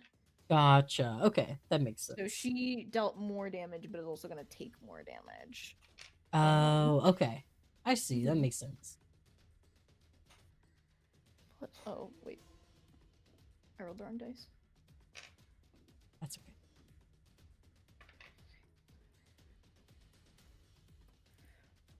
It's a good thing you healed her. Good. I'm glad. I was a little worried. You watch as he lands 2 bites on her, and she seems to be pretty much back to where she was, but she does make her strength saving throw, and is able to stay on her feet. Again, this creature still looks pretty almost dead. And it is now the party's turn. What would you like to do? No, yeah, no, Octavio. It's okay. We got this. Warhammer, 2 hands. We're gonna take this sucker out. Roll a hit. What is that? Oh, that's a 6. Still, maybe 6 plus 5 is 11. Does that miss or does it hit? That does miss. That does miss. Oh, darn. Well, I'm gonna use. Oh, wait. I want Octavia to take her action first. Yeah, you want to see if Octavia will finish it first? Yeah, I do. I know you. She's gonna make her 4 strikes with her glaive, and she lands 2 of them, and that is enough. She strikes in this sort of flurry, landing 2 of her blows and sort of carving into this V shape into the neck of this creature, and blood sort of just begins to gush out. And for a moment it stands, then stumbles, and then falls to the ground dead. Woo! Woo! Wait, I don't know. Maybe I shouldn't celebrate too soon. It doesn't seem like anything else is happening. You guys seem pretty okay right now. Okay. I high five Octavia. We did it. She high fives you, and she's smiling a little bit like weakly. She's not doing great, but she's also not like actively dying. She'll walk it off. Can I And then like? that's fine. I don't know if it matters at this point, but can I still do that little bonus action to heal her or something? Yeah, you could heal her with healing word if you want to. I forgot. Oh my goodness, I forgot last time. Oh wait, I What? have to roll. Oh wait, no, I can cast it. It automatically happens. I don't have to see if it passes, right? It just For what? happens. Healing word. Oh yeah, you just roll the healing. It just happens. Okay, cool. So 1d4 plus 5. Okay. 3 plus 5 equals 8. Alakazam. Oh, I forgot last oh yeah, you time. forgot to say your word. I forgot the healing word. Okay, yes. I imagine. Okay, correct me if I'm wrong, but I'm picturing finger guns as this occurs. I was thinking. Okay. I was thinking more of the SpongeBob meme with the rainbow. I was thinking more kind of like that, but I also love I that. love Okay, the yes, finger that guns. that can be what you do. That can be what you do, and you restore some health to her. She seems to be a little more stable now. And go ahead and roll perception for me. Ooh, okay. I don't know if this is what you're doing or I'll do what you're. I will listen to you first. I'll let you do your thing. Oh, 19. 19, awesome. Plus, I don't know what my plus is for this. I don't know if it It doesn't matters. matter if you rolled a 19.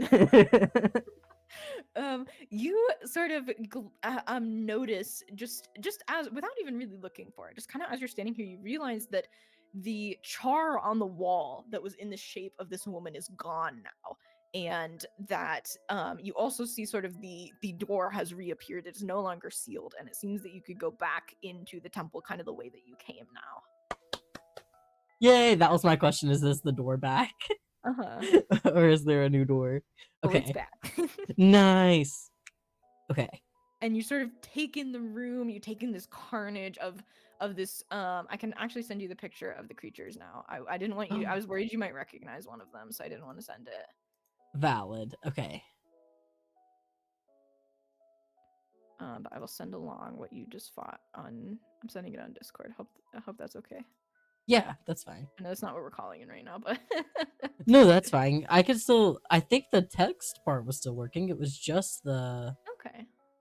For some reason, the call just was not wanting to work. Okay, and this second one obviously did not have a mount or a rider on it. Oh, okay. Nice. Interesting. There you go.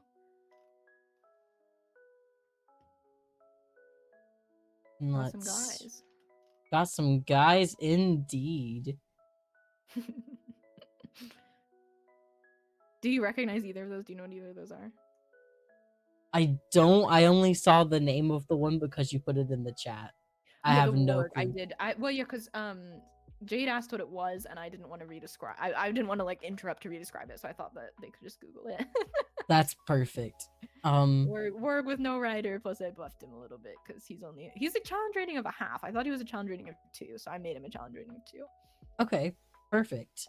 Hold on. Let's see. I'm gonna put guy number 1 first because where'd he go? If you use one for the thumbnail, it should probably be the top one because it's transparent, and 2 because people will recognize that one. Gotcha. I can't find. I want to know if Jade can guess what it is. I'm curious. What happened to? I would love to do a D&D campaign with the chat on Discord at some point. Jade, I think that would be very fun. I just have to like get room in my schedule to actually write it and do that. Well, I could probably run Lost Minds of Fandelver actually, because I'm already running that with a different group. That one wouldn't be too bad because then I don't have to write it at least, you know. right. That would be cool. Yeah. That's something I've wanted to do for some time, but that I haven't gotten really like the time to actually put it in motion, you know. Yeah. Okay, there we go. Sorry, it took me. Didn't save you're the good. first time. Okay, so there's the first guy. And then oh wait, this was the war. I was W-O-R-G. nervous because you usually roll so bad, and I was like, I "You're making know. Constitution saving throw every round on this guy." It was crazy. dead ass, my rolls, I don't know what happened. I think just all of my bad luck just went out of the way the rest of the season to save up for this or something. I don't know. Yeah, no, yeah, Crazy. you saved all your luck for these fights. Apparently the die had mercy on me today.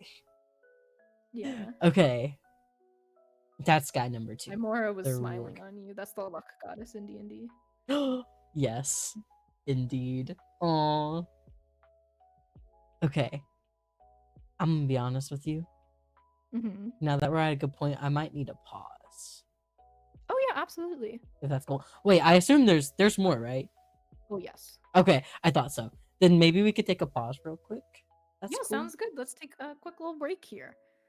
All right, y'all. Grab you some water, use the bathroom, get a snack, all of the above. We'll be back Woo. soon. I'm gonna just err on the side of caution. It'll be at least 5 minutes. I'm gonna be real. It might be 10 minutes. Who knows? We'll be right back. Be right back.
Hold up. Are y'all talking about me in the chat?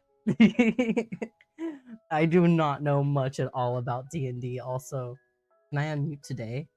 Is this unmuting me today? Okay. They can hear me now. Hi. Hello. Sorry to spontaneously show up on you. You're good. There is a lot I really don't know.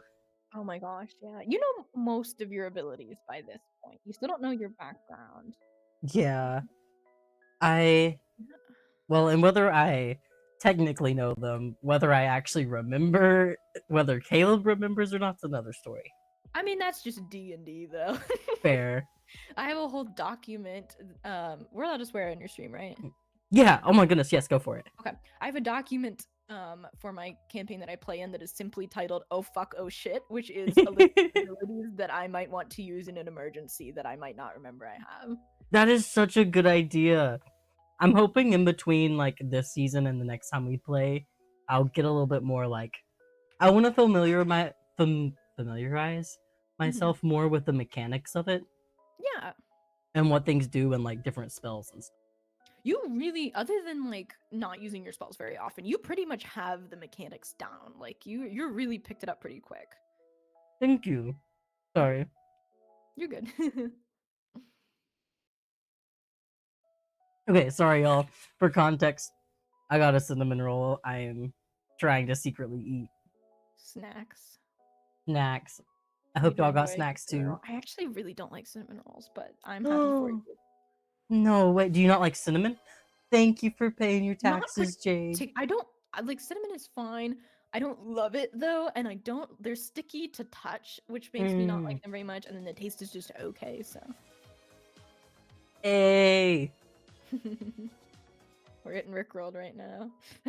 getting rickrolled. I love it. Also, I'm so sorry about my mic. My mic does not sit on shirts like these well, but I was didn't want not to wear a collared expecting the shirt. warg on the screen when it switched. I forgot it was up. Whoops. I've got it up on my PC now because I thought that'd be a little easier for me to keep an eye, like not keep an eye, but like to read chat. Yeah, that's a good idea. Ooh, so this is a basilisk? Yes, that is the basilisk. I've How'd my descriptions do? Do they look how you thought? I struggle with picturing things in my head. Uh-huh. So it's not even really about your description. I just struggle to like imagine things like that, if that makes sense. But I mean, you could pick them out of a lineup. Oh yeah, definitely. This guy especially. And it's one of those things like I've totally heard the name and I knew it was like, oh, what am I moving? I don't know what I just moved, but it was not what I thought it was. Okay. Him.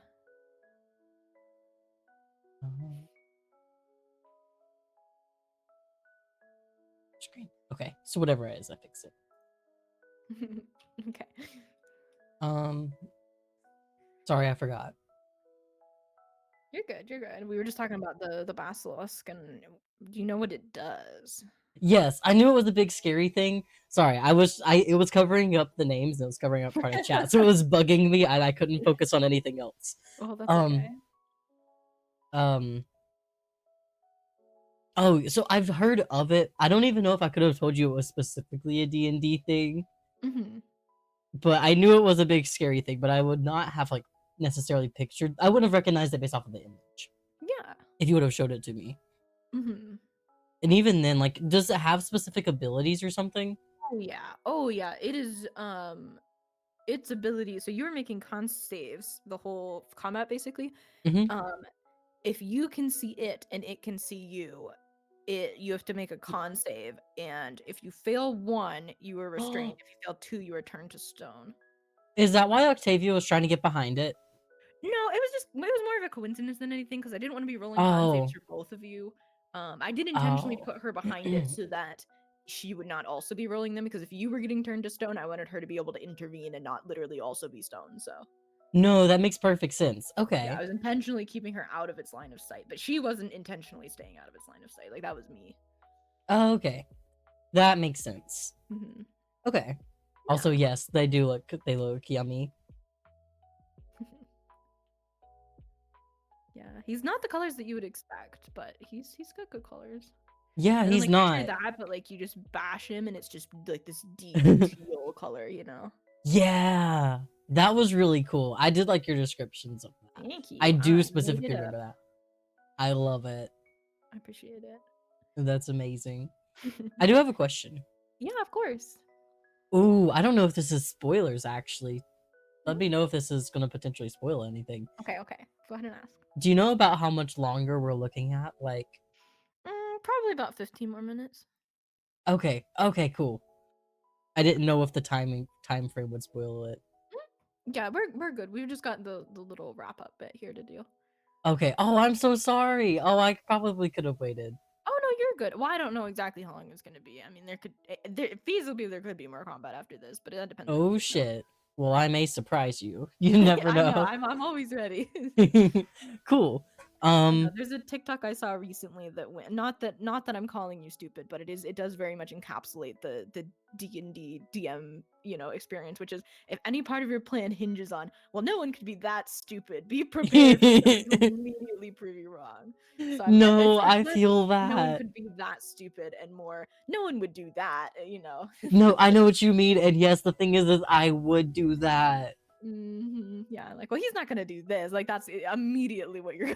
See, I'm not a bard, so I'm not gonna go up and try to charm it right now. No, I do Or tend to think things like the thing that I'm picturing right now, my character would do. I don't think yours would. You think things through more than I do. oh, Well, my character's like very reckless. Like I if he's love mad, he's that. just swinging. Like. Yeah, if I wasn't like Phaedron, there is no telling what I would actually do. I want to do something. I want to do something like chaotic that I also don't necessarily get too attached to in theory. Character I don't get too attached to. So if I do go a little too crazy, I won't be completely wrecked. But Well, I'm extremely attached to I've told my DM multiple times if my character dies, I'm calling off work the next day because I'm just gonna be a wreck. valid.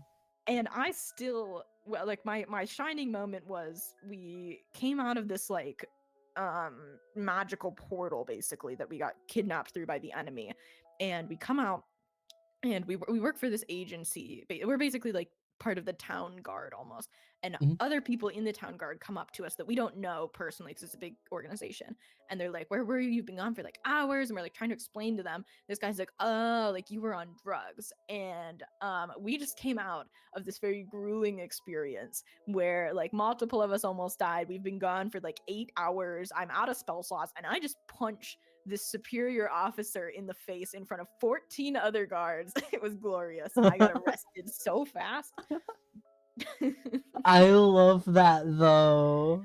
But my DM was living for it. He loves when we do things that are absolutely ridiculous and it makes no sense for us to do it, but it's what our character would do. See, there we go. That's my thing. It's not being stupid, it's making content. It's content. It's great. You We love you it. gotta have some fun. It would be so boring if you just did the predictable things. I know, yeah. Sometimes you just gotta punch your boss's boss in the face. He was not my boss's boss. He was my boss, but punch him in the face Still, and knock him out cold. I actually missed, but yes. You I tried. tried, and that's what matters. I love it. Mhm. Oh my goodness. Okay. How we doing?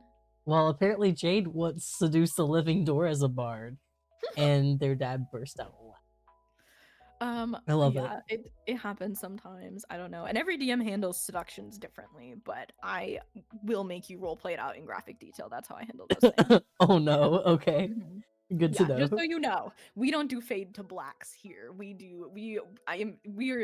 getting down into every detail here. That is your punishment for seducing things. Oh, good to know. Okay. Uh-huh. Thank goodness my stream is 18 plus. Yes, no, my DM does a fade to black and then we do a flat roll to see how well it went. I don't do that. Interesting though. I mean, But they I get happen. why, but Yes. Well, he's my cousin, so yeah, that makes sense. I get that. yeah. Okay. Anyway. Oh my goodness. Was it a living door puzzle? Sorry, the door wouldn't open. What was I supposed to do? I love love that. Also, my apologies. My allergies have hit. I think the Allegra's worn off. So, Oh, you're good. You're and I'm good. almost out of water. So, You're good. You can go get more water, man. You know that, right? yeah, but I don't want to right this second. I don't want to right this second if we're not gonna have like a long, long time. I Okay. also All have right. a tiny bit of Sprite too, so I Oh, think I can hold perfect. off. All right. Are you ready to get back into it I then? am. Oh, can I actually wait? I lied. One more Mhm. thing before. Yeah, of course. I don't know if you're wanting to do this live or not, but I'm gonna ask live, I guess. Mhm. Are we gonna do anything like post session tonight? We can. Yeah, I'm done. Okay. Or just kind of depending on how we feel how it goes. Because that's another thing. I know we could also potentially do something offline, or if we wanted to do another like separate stream about it. I don't know. Yeah, totally up to you. Yeah, we could do either. We could kind of play it by ear, but we could do like a quick one tonight and then do like an in-depth Yes. one later on where I can like even probably screen share some things or Yes, just because oh, whatever the sorry. vibe is. I think that's what I want because hear me out. Uh-huh. Like if I think of questions and stuff, or as I'm like going back to edit through things, because I have been trying to edit through things. Mhm. If I come up with questions, I want to be able to have like a session of sorts where we could just go through it and I could ask Yeah. things. And if you think of things as well, you have I questions for me. I am like, just realized I get to send you the recordings that I took of me session prepping after this. yes, yes, please. I am so excited. You have Yeah. no clue. Never mind. I'll tell you later. Um, yeah. Hold on. I'm gonna write I'm this excited down. for people. No one's ever seen me do session prep before. It was weird to be like recording it because I don't, like I always just kind of sit and I'm like hunched over, like cashew shoulders, trying to do my thing. Valid. Yes. No, I'm so excited though, because I am very interested in it, and I assume many other people would be too. Yeah.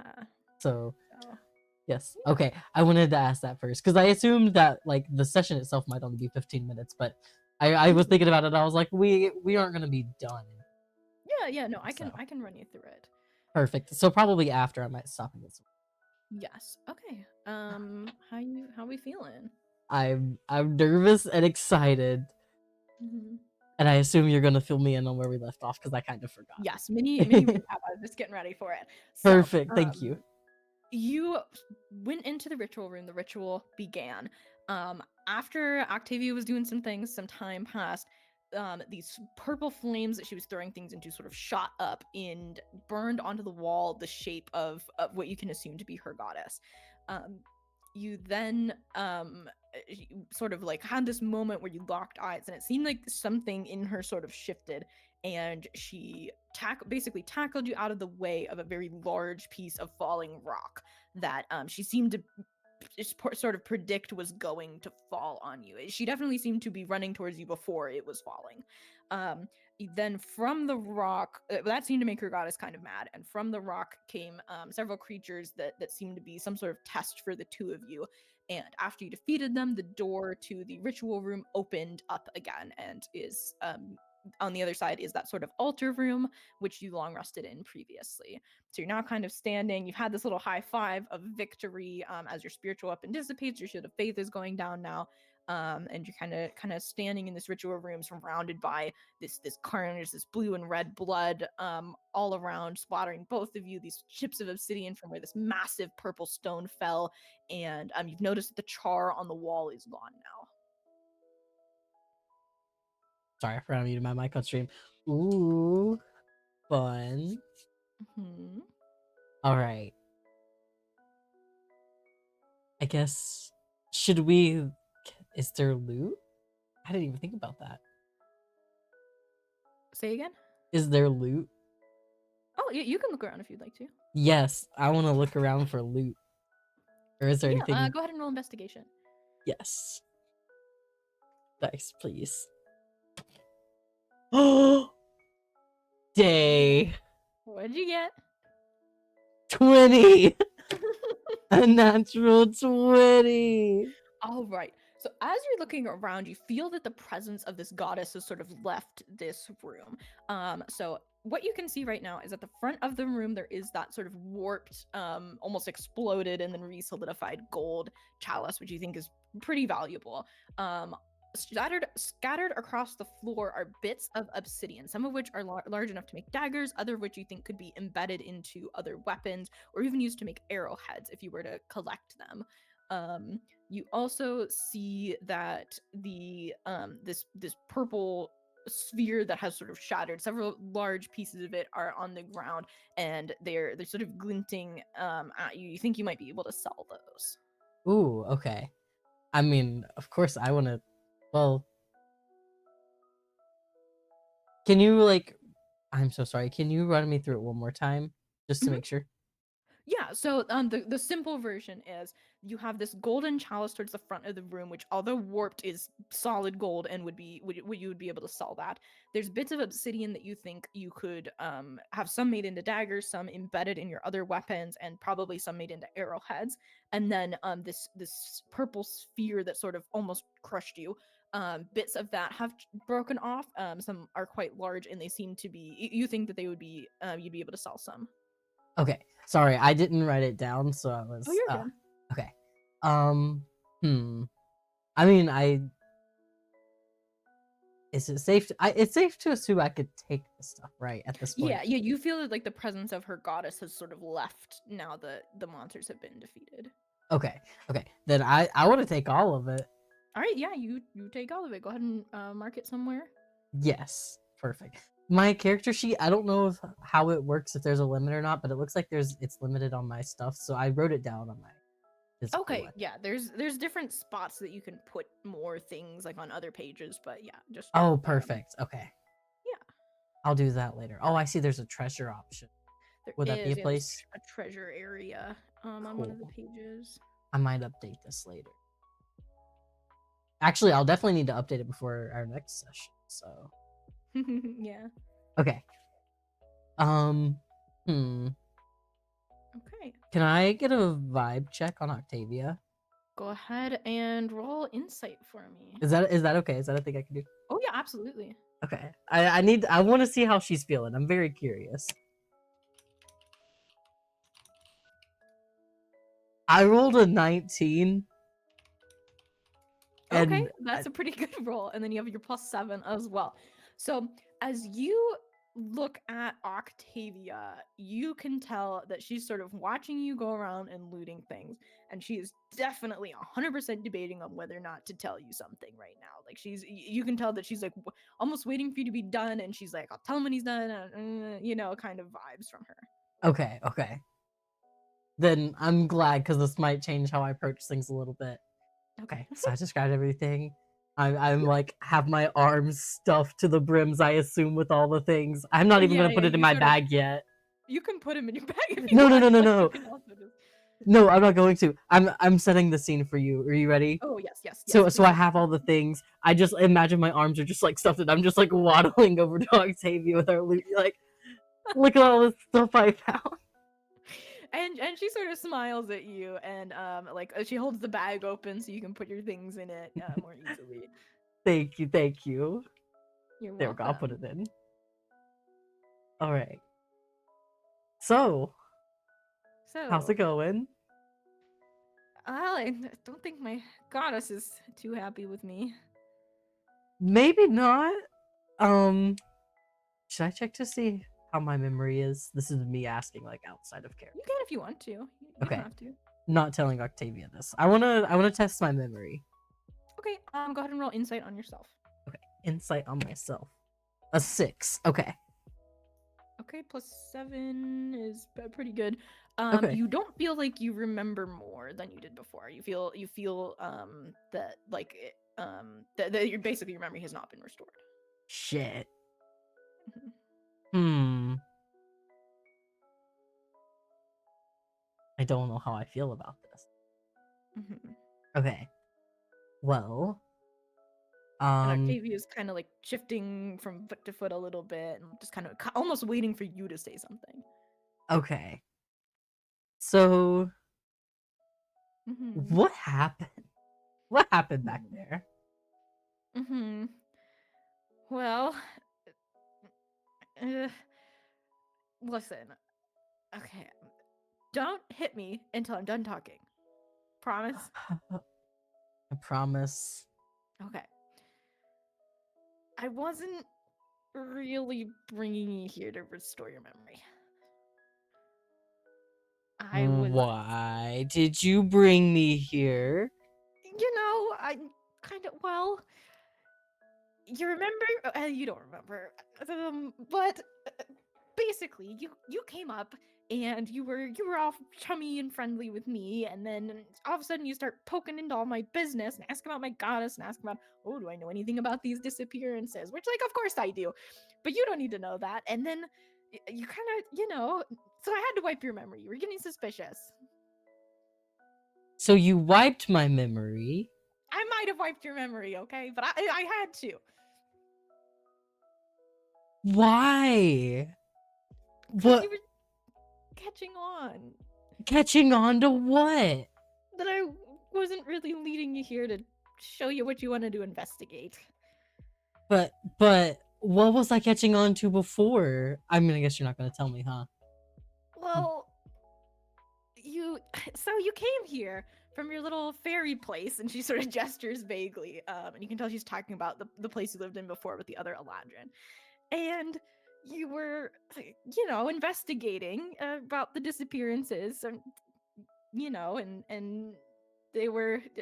I mean, I don't know about all of them, but I knew about a couple, and I was like, oh yeah, well you travel with me to my patron's temple, and we could, that's where people have been disappearing kind of near, and you were all excited, and then you started getting kind of cagey, and I just knew that you'd caught on because my goddess told me, and she said that I should sacrifice you to her, and I couldn't really get you here if you knew that. The then why didn't you? Because I couldn't. I mean, we've been traveling together all this time, and I don't know. Maybe it's just me, but I feel like we've really bonded. Maybe not now that I tried to kill you a little bit, but I did save you, if that helps at all. But I couldn't go through with it. I just, after Eric and all the loss, and I don't Is know. there Eric? Is that his name? No, his name is Derek. I should not have named this other character Eric. I'm realizing now. Do we want to name him like something else? Wait, is the other guy's name Eric? I was gonna ask about him if So that Derek helps. is the one that you killed, and as soon as I was gonna name this other one Eric, and then I was like, I should not do that, but I realized after I said it out loud. Well, okay, no, my Why don't question. we call the other guy Thomas? Okay, we'll call the other guy Thomas. Okay, sorry, because I I was did not literally name thinking him of. before this moment. That's so funny because I was thinking about him. I was trying to figure out when I was gonna bring him up. Okay. After Thomas, I couldn't lose you too. Aww. So, what exactly happened to Thomas? Shar killed him, my goddess. Shar. Sh- Shar? I'm sorry, what did you say? Shar. Yeah, Shar. She's my goddess, my patron goddess, and she doesn't love when I get super close with people, and she, thought that I was getting too close with you two, so she killed Thomas, and she said that I should sacrifice you to her to prove my devotion. It was gonna be So, sick. I was gonna be all powerful. She seems almost a little bummed that like she didn't get to be all powerful. right. Well, thanks for saving me, I guess. Yeah, you're welcome. So, is Shar behind all the disappearances? Because it kind of starting to sound like it. I don't know. Maybe I should get out of here. Well, she's not really like listening right now. She Okay. isn't behind all of them. Some of them, yeah, are her devotees. We. I'm not the first one to try and sacrifice someone to her, but not all of the ones that you were looking into were from Char. You were looking into, and she sort of like sighs and tries, like, as if she's trying to like figure out how to explain your own mission to you. You got sent here, and your people were investigating. It was disappearances, but it was also this darkness that's almost taking over, kind of upsetting the balance, whatever you want to call it. And they thought the disappearances were tied into it, and they thought that I was responsible for some of them. And you got here, and you started, you know, I didn't know at first that you were investigating, so really you lied to me first. And then from there, it just kind of, you know, things got a little out of hand, and especially after Thomas, and, you know, once he was dead, you kind of knew you were next, and I had to wipe your memory, and here we are. Yeah. I know this doesn't look great, but I But promise I'm not gonna sacrifice you to her, you know? but hold on. Yeah. Sorry, Octavia. I just gonna need a minute. Yeah. So it's a If it helps you and lot. Thomas weren't close, you know, we picked him up on the travels too. It was his boat. Yeah. It was his boat. Well, he's dead, so it's kind of, I don't know, I don't know whose boat it is. I was wondering about that. Huh. Well,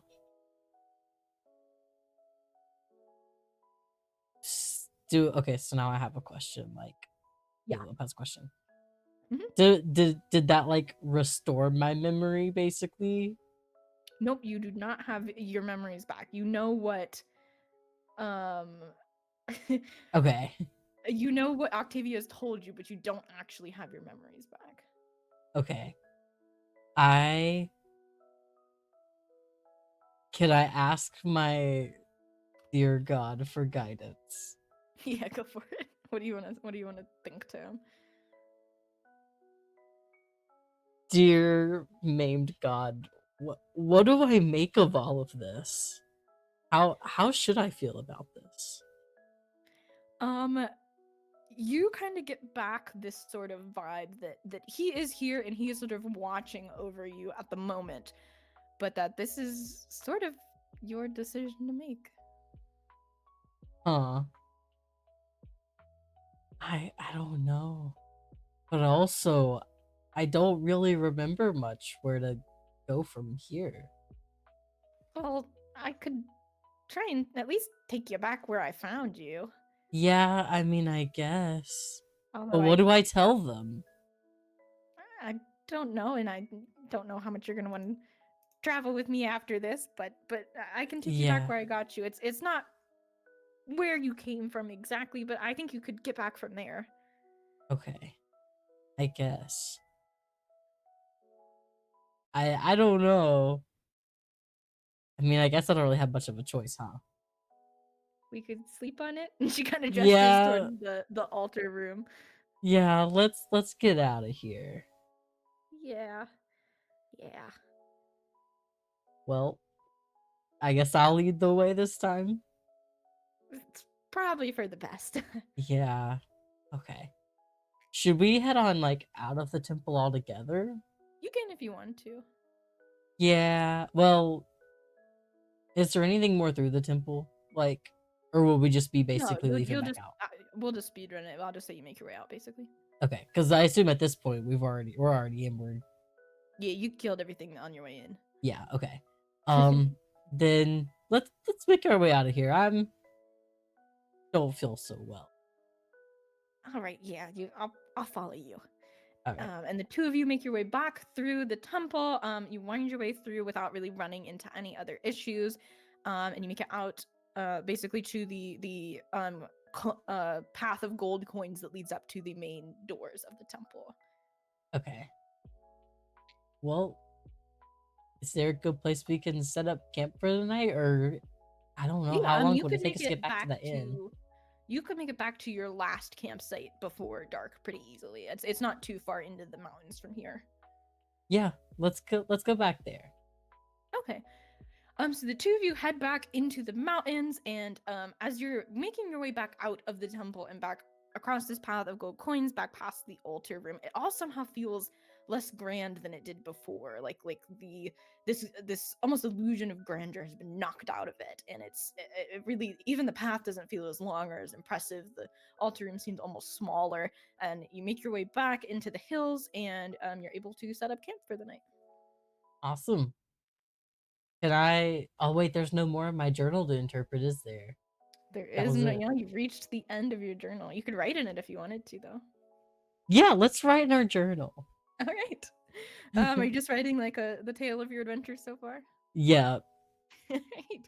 You open up the very journal that started it all and turn from the page that says "Ask about the god" to a new blank page. May I make a And request? you begin writing down your tales. And you write everything that you know, everything that's happened, and Octavia sort of gives you some space and cooks up some dinner and just sort of is milling about, never far, but also kind of intentionally a bit away from you. Can I make a request with the journal? Of course. I want to make sure I write it in something that Octavia can. Yeah. So you actually only have one language in common, and that is common. Okay, So perfect. far, what do you know that you speak? Let me check. Because I what you know that know you speak and what you speak are different lists. I know Draconic and Dwarvish. Okay, you're pretty sure she doesn't know either of those. So if you wrote it in either of those languages, you would be able to read it perfectly fine on your own, but she would not be able to read it. Okay. Which You one's know more? especially that she does not speak Dwarvish because of the incident with the pigeons. Okay, so Dwarvish. Yeah, we'll go with Dwarvish. Right. Yeah, you write your adventures down in Dwarvish. Oh yeah, because she said I didn't know you knew Draconic. Mm-hmm. So it sounds like she at least is familiar with. Yeah, like probably Like she was understands. able to recognize that that's what it was. Right, yeah, she knows enough that she knows what it sounds like at the very least. Yeah, I don't need her knowing any keywords.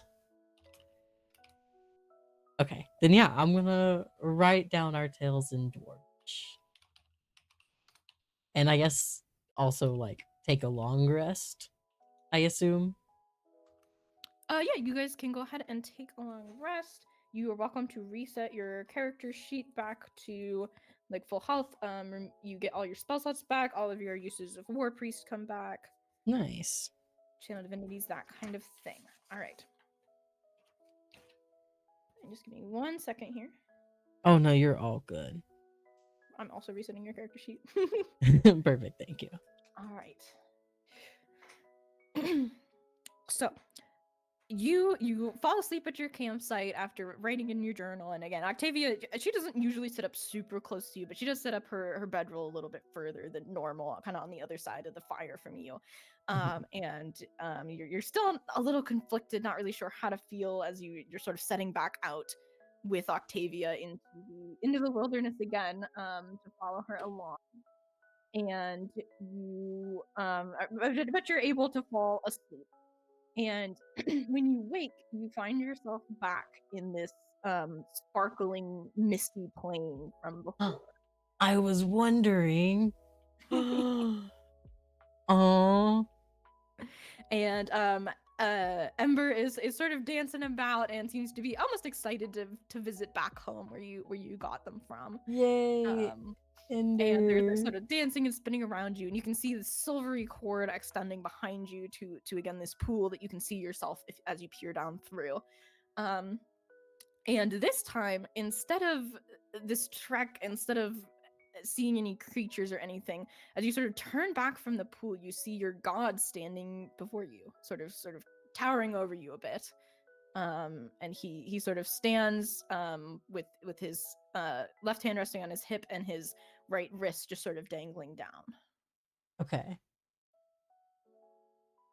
Isn't he missing a hand? Hmm? Wait, is he missing both hands?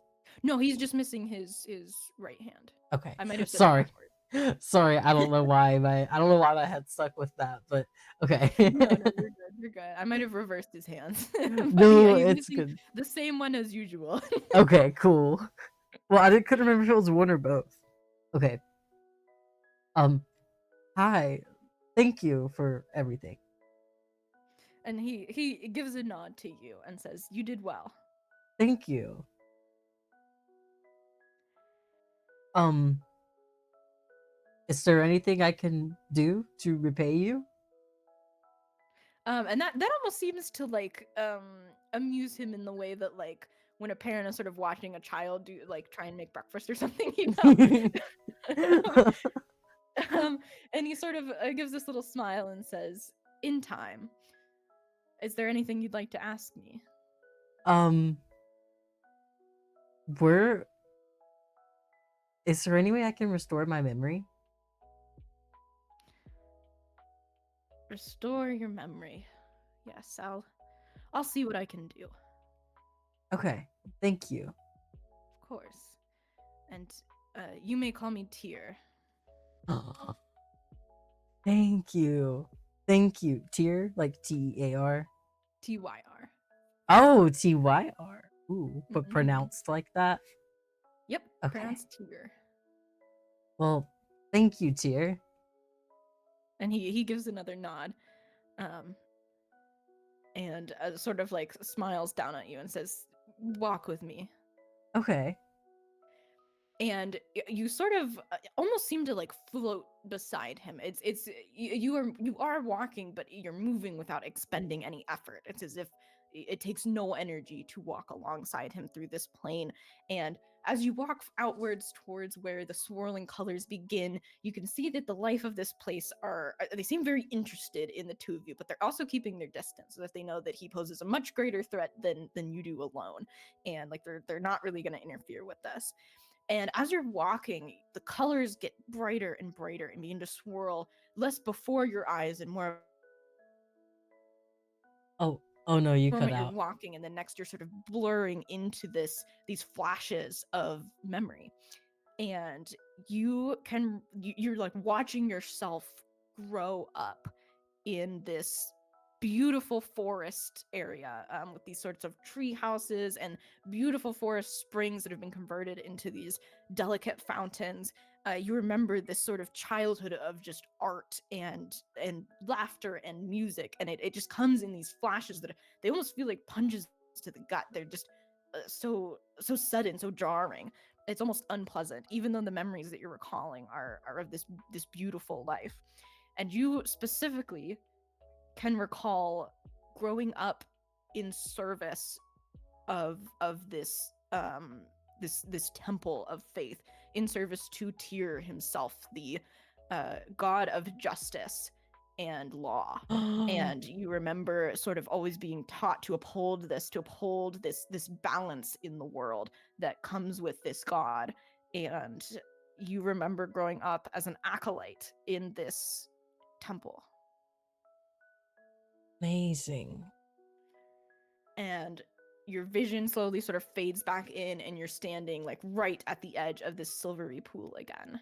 And Tyr is standing across the pool from you, and sort of almost he seems to be waiting for sort of your vision to return and you to return to your senses and to see him again. Okay. Whoa. Thank you. And he gives a nod and says, "I'll see what more I can restore in time." Thank you so much. Um, I'll be in touch. And he gives another like a smile and a nod, and then gestures to the pool and says, "Your body awaits." Thank you. I I head on out. All right, and Ember sort of dives through the pool, causing this like splash of silvery chrome to fly up around you, and then you descend back through, and you're waking up the next day, beside Octavia, and that is where I will leave you. Oh my goodness. Holy shit. Okay. So the god of justice, I was wondering because with the scales, I was like, hmm. But Mhm. I didn't know if because you said the maimed god, I didn't know. I wouldn't have known if those were the same or not, or like if they could have been the same. If that So makes sense. he is called a lot of things. His titles are God of Justice, the Maimed God, the Even-Handed, as in like justice, the Just Yeah. God, the Blind Overlord, the Wounded One. I put a link in the chat to sort of his like Wikipedia page, basically, but I also DM it. Oh, I almost sent that to my cousin. I'll DM it Oh, to you. that's how you spell acolyte. Oh, I was way off. Yeah, no, that is your background. Okay, I've learned I spell things very phonetically. You do. So your Yeah. background is an acolyte. That's where you get your prayer book, incense, and religious clothes from. Nice. Okay. Yeah. Oh, so literally, okay, that makes sense. Literally, what we were talking about at the very beginning. Hmm. Okay. I just had to be patient in time. Yes. Well, I had actually planned to reveal that to you last time you were in the astral plane, and my ass forgot. So I was on the way back. I was like, okay, I want you to see your background, and I also want you to run into the freaking whatever it's called, like the big monster that's in the astral plane. And I only remembered one of the two things. So Yeah. That's okay. Oh Yes, it my happened. goodness. Wow. Holy shit, that was a lot. I don't know how I feel right now. Take your time. Take your time. Take a breath. Take a breath. Big reveals. Lots of big reveals. Holy shit. I guess Mhm. who fucking knows where we're going from here? The end of season 1, you've got your background, you know about as much as yourself as you can with this arc. Yeah. Amazing. Yeah, you lived! We lived. Honestly, both of us survived And you that. didn't kill Octavia. I didn't. Was that a choice? I guess. So, Or was that a okay, thought? going into this, are you ready for some behind the scenes knowledge of this one I specifically? am, because you had mentioned about having decisions slash not knowing how it was going to end. So I was Mhm. curious. The first thing I want to say, just because I want to see your reaction to it more than anything else, is you remember when I had you make an athletics check right before Octavia tackled you?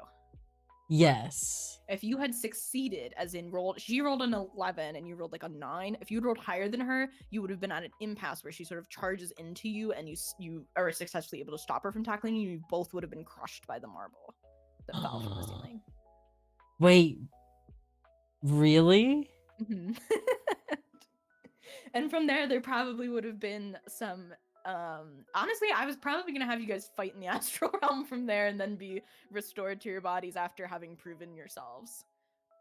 So that was kind of one of I kind of had 3 plans, and that was kind of the fun one. The goofy one. Whoa. That's crazy. And then obviously there was a world in which Octavia did sacrifice you to Shar, or at least try to, which Tyr wouldn't have taken lightly. But I Yeah. felt like, the vibe just wasn't right.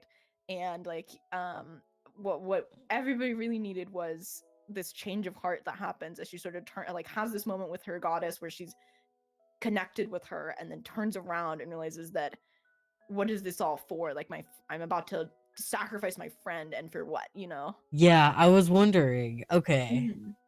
Well, because she had And already been kind of conflicted going into the whole thing, she right? had been conflicted. She was actually crying in the altar room over it before Yeah. because she didn't want to lose you. Oh. Is Yes, that. because so Shar is the goddess of night, but she's also the goddess of loss. Oh, shit. And to keep sort of almost to keep Octavia devoted to her, she has to continually go through these phases of loss, Well, which shit. hence killing Thomas and having her sacrifice you. So, okay. But hypothetically speaking, like, Mhm. if Phaedron chooses to part ways and never speak to her again, that would still be a loss of sorts. It just wouldn't have been Mhm.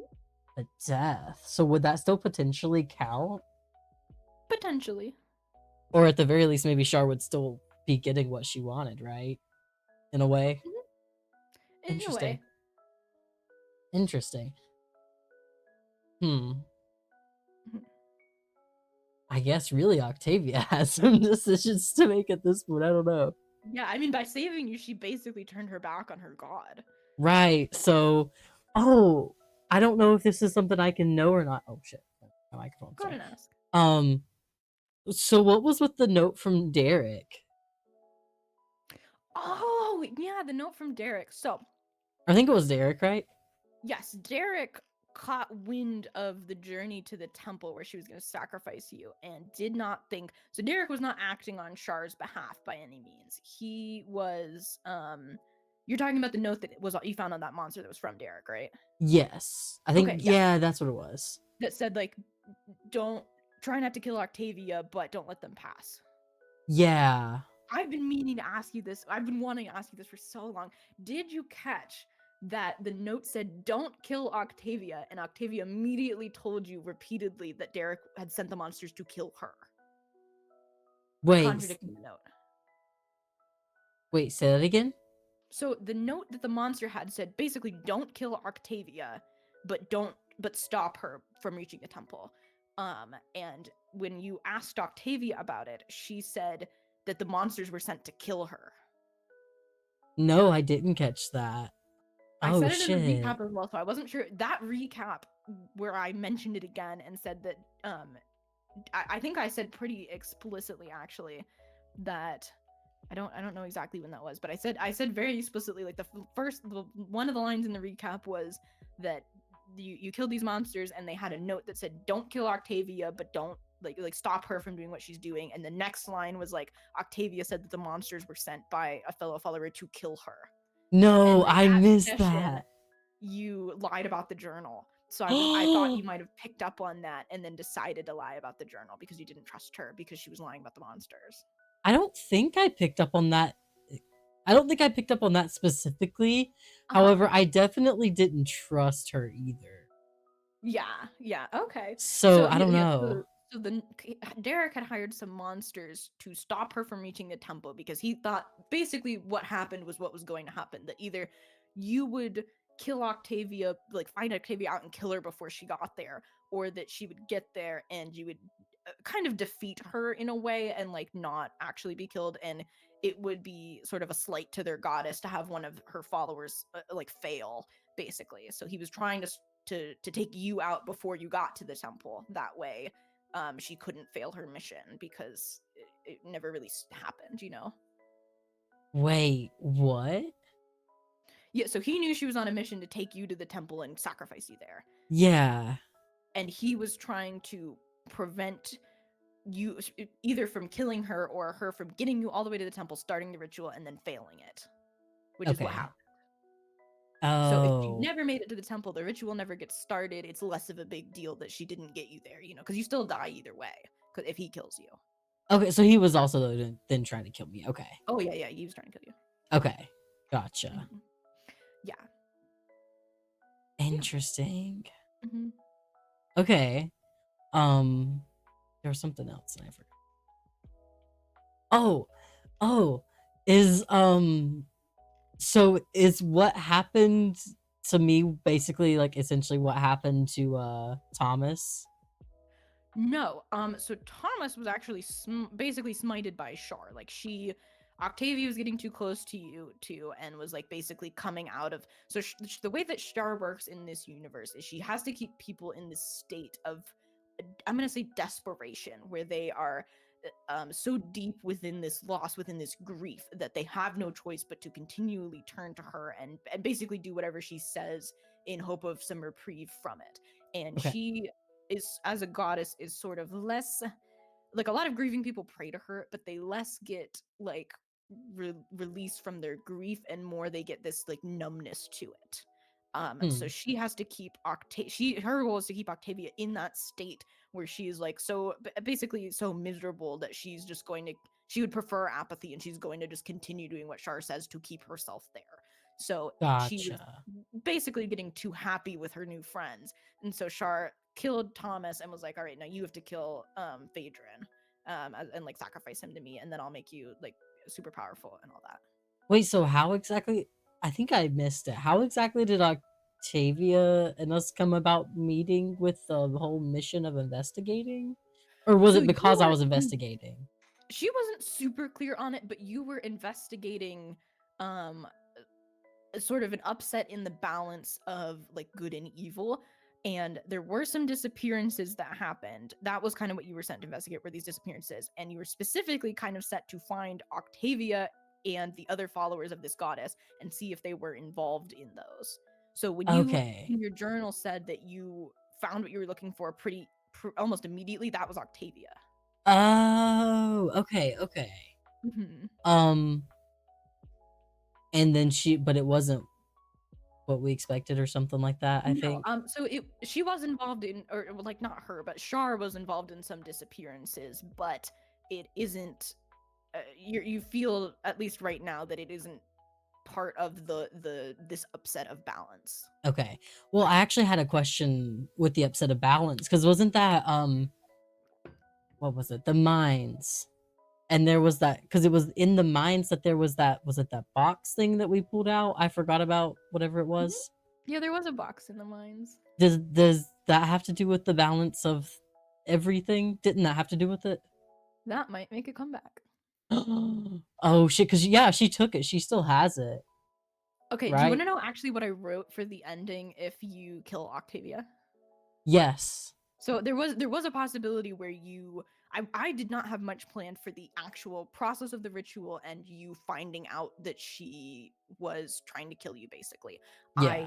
I wanted to kind of wing that because I knew whatever I planned it was I just wanted it to sort of be an in the moment kind of thing. Like her Yeah. whole confession, whatever happened, whether it was your god telling you, I had ideas for it, but I didn't want it to be this pre-written like almost script. Yeah. So there was a reality in which you found out like kind of as she was attempting to kill you and you get the upper hand and kill her, like that I saw as being a possibility. Hmm. So in that reality, I had written that you stumble out of the temple in a daze, like kind of like, oh my gosh, like Octavia's trying to kill me, and like you're kind of boggled, and I would have you stumble out of the temple in this daze, and you would wander until someone from the mining town finds you, and they're transporting minerals through, and they take you back to the mining town, where then you would start the second phase of your adventure.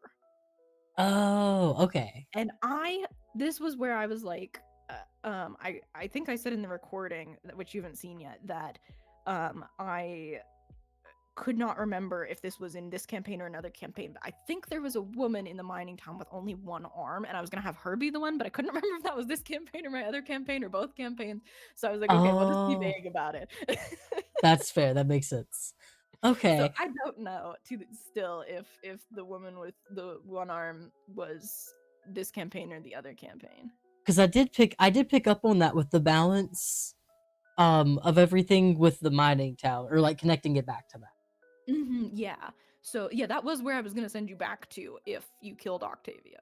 Because I meant to mention it like in the conversation to Octavia, Mm-hmm. right? Because she said something about it when she was Yeah. confessing, and I meant to mention it, but there was a lot there There was a going on. lot happening. Yeah. Yeah, But the it's okay box though, was because not that's what your would biggest happen to. concern. Oh, sorry. I just said the box was not your biggest concern at the time. No, it was not. Um. Oh, snap! What was I gonna say? Oh, honestly, that's probably how it would happen in the moment too. So Yeah. that was. I don't know what is up with. It's the dark purple dye that I was using today. It Uh-huh. was rolling. Awesome. Holy shit! And I didn't That's want to jinx. I didn't want to say anything about it while it's happening. I was losing I it. know, I could tell. I was losing it. Okay. Do you want me to read you what my original outline was for this when I started writing? Yes, I do. I'm gonna read it word for word, even though it's shorthand, because I think it's gonna be kind of funny. Octavia is evil and is leading the party to her patron to be eaten, basically. The party was starting to question her and catch on to what she was doing, so she tried to wipe the memories of the events that made them suspicious, but accidentally wiped all their memories instead. Oh, That's the whole okay. thing. Fascinating. Uh-huh. I love it. Thank you. Okay. Wait, so did she wipe Thomas's too, or? So that was actually written when I wasn't sure how many people were gonna be playing, so the party would have been you and any other players. Oh, okay, I see. I This was gotcha. before Thomas existed yet in my brain. Okay, cool. I Yeah, was I gonna say hadn't at this augmented point, yet. Thomas was. It might have been. It was like the events of Thomas though that she would have been wiping anyway, so it probably wouldn't have No, yeah, this was wiped pre his. Thomas's conception. Okay. Fascinating. I love it though. That was so great. Holy Oh, shit. I'm glad. So, oh goodness. Where do we go from here? I'm sure I can think of something. Oh, I guess is this something we'll have to collaborate on potentially? Cause Oh no, I've got plans for you.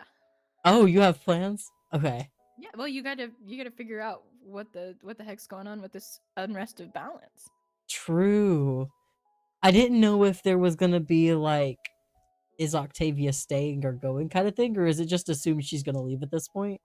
Or do we know? It's assumed that she's at least leading you back to where she found you, and beyond that, you're not really sure. Yeah, because that's kind of my question: is she gonna stay, or is she gonna send off, or is it gonna be kind of like an up to me thing?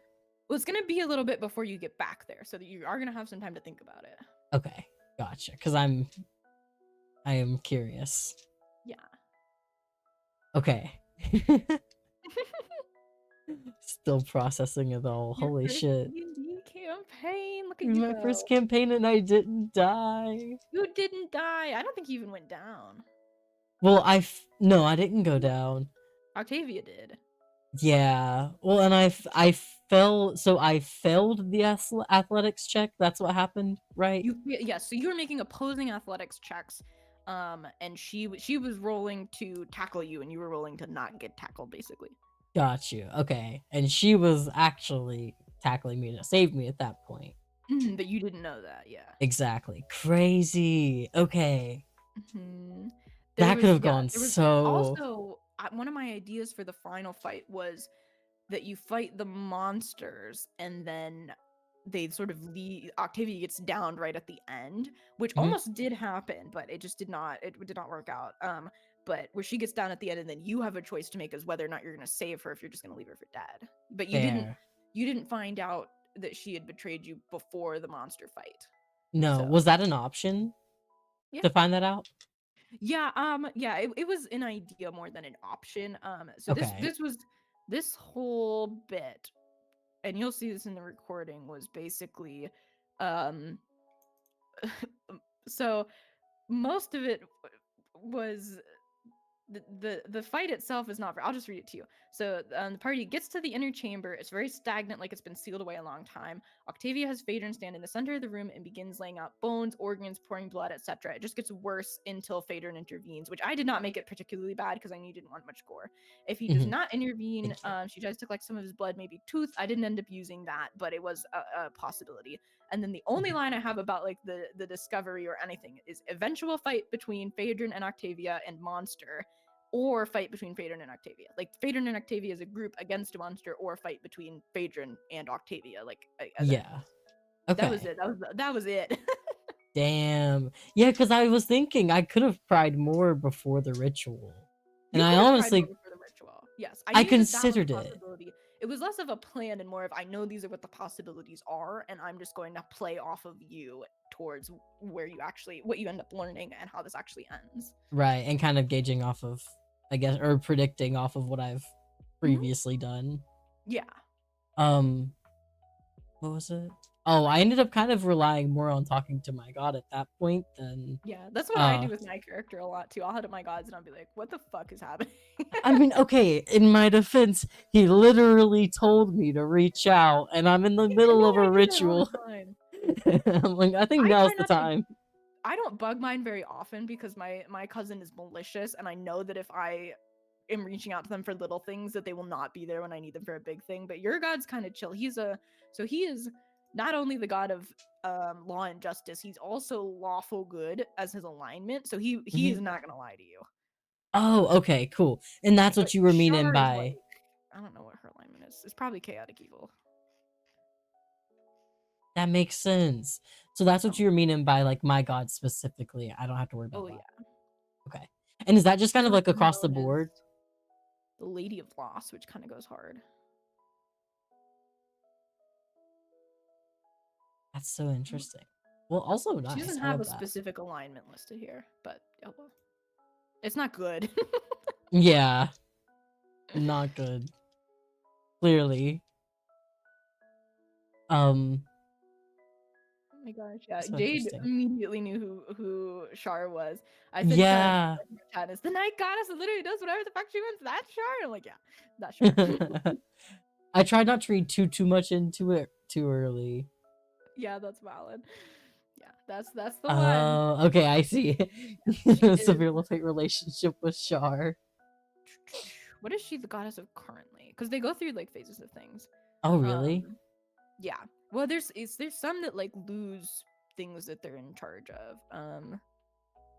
Is She that is like the goddess of darkness and night, and she's also well, it depends on what pantheon as well. She can also be the goddess of hatred, sleep, nightmares, illusions, lies, trickery, hiding places, betrayal, treachery, thieves, thievery, murder, winter, lots of other things. is this based off of like edition you're playing or based off of like just whatever the fuck you want for that campaign or like how does that work? Where did I like basically where did I get the gods from? Or you said they can sometimes change what they do over Oh, time? these are I didn't make these guys up. If that helps.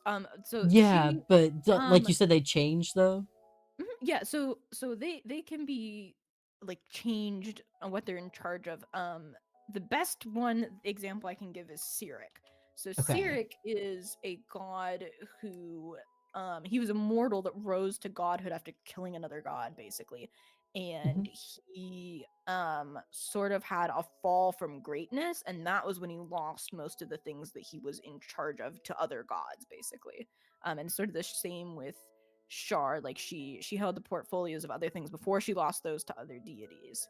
Um Oh. so it was like either they were weakened and then other deities took over those things, or I don't honestly know the lore of the gods all that much. But yeah, so like in Siric's case, he was almost like stripped of these titles and duties in like because he was bad. Fascinating. Okay. Huh. I have a lot of research to do. Dude, I did so much digging to find your god and to find Shar as the goddess. I was looking. Oh yeah, because you told For me. some time. I went and did I had to get a god for one of my other I actually chose Cyric for one of my other campaigns, and I just went on a deep dive through all of the good and all of the evil gods until I found ones that I thought suited you. And you I had options for. Actually, let me see if I can find Yeah. which ones I was thinking about.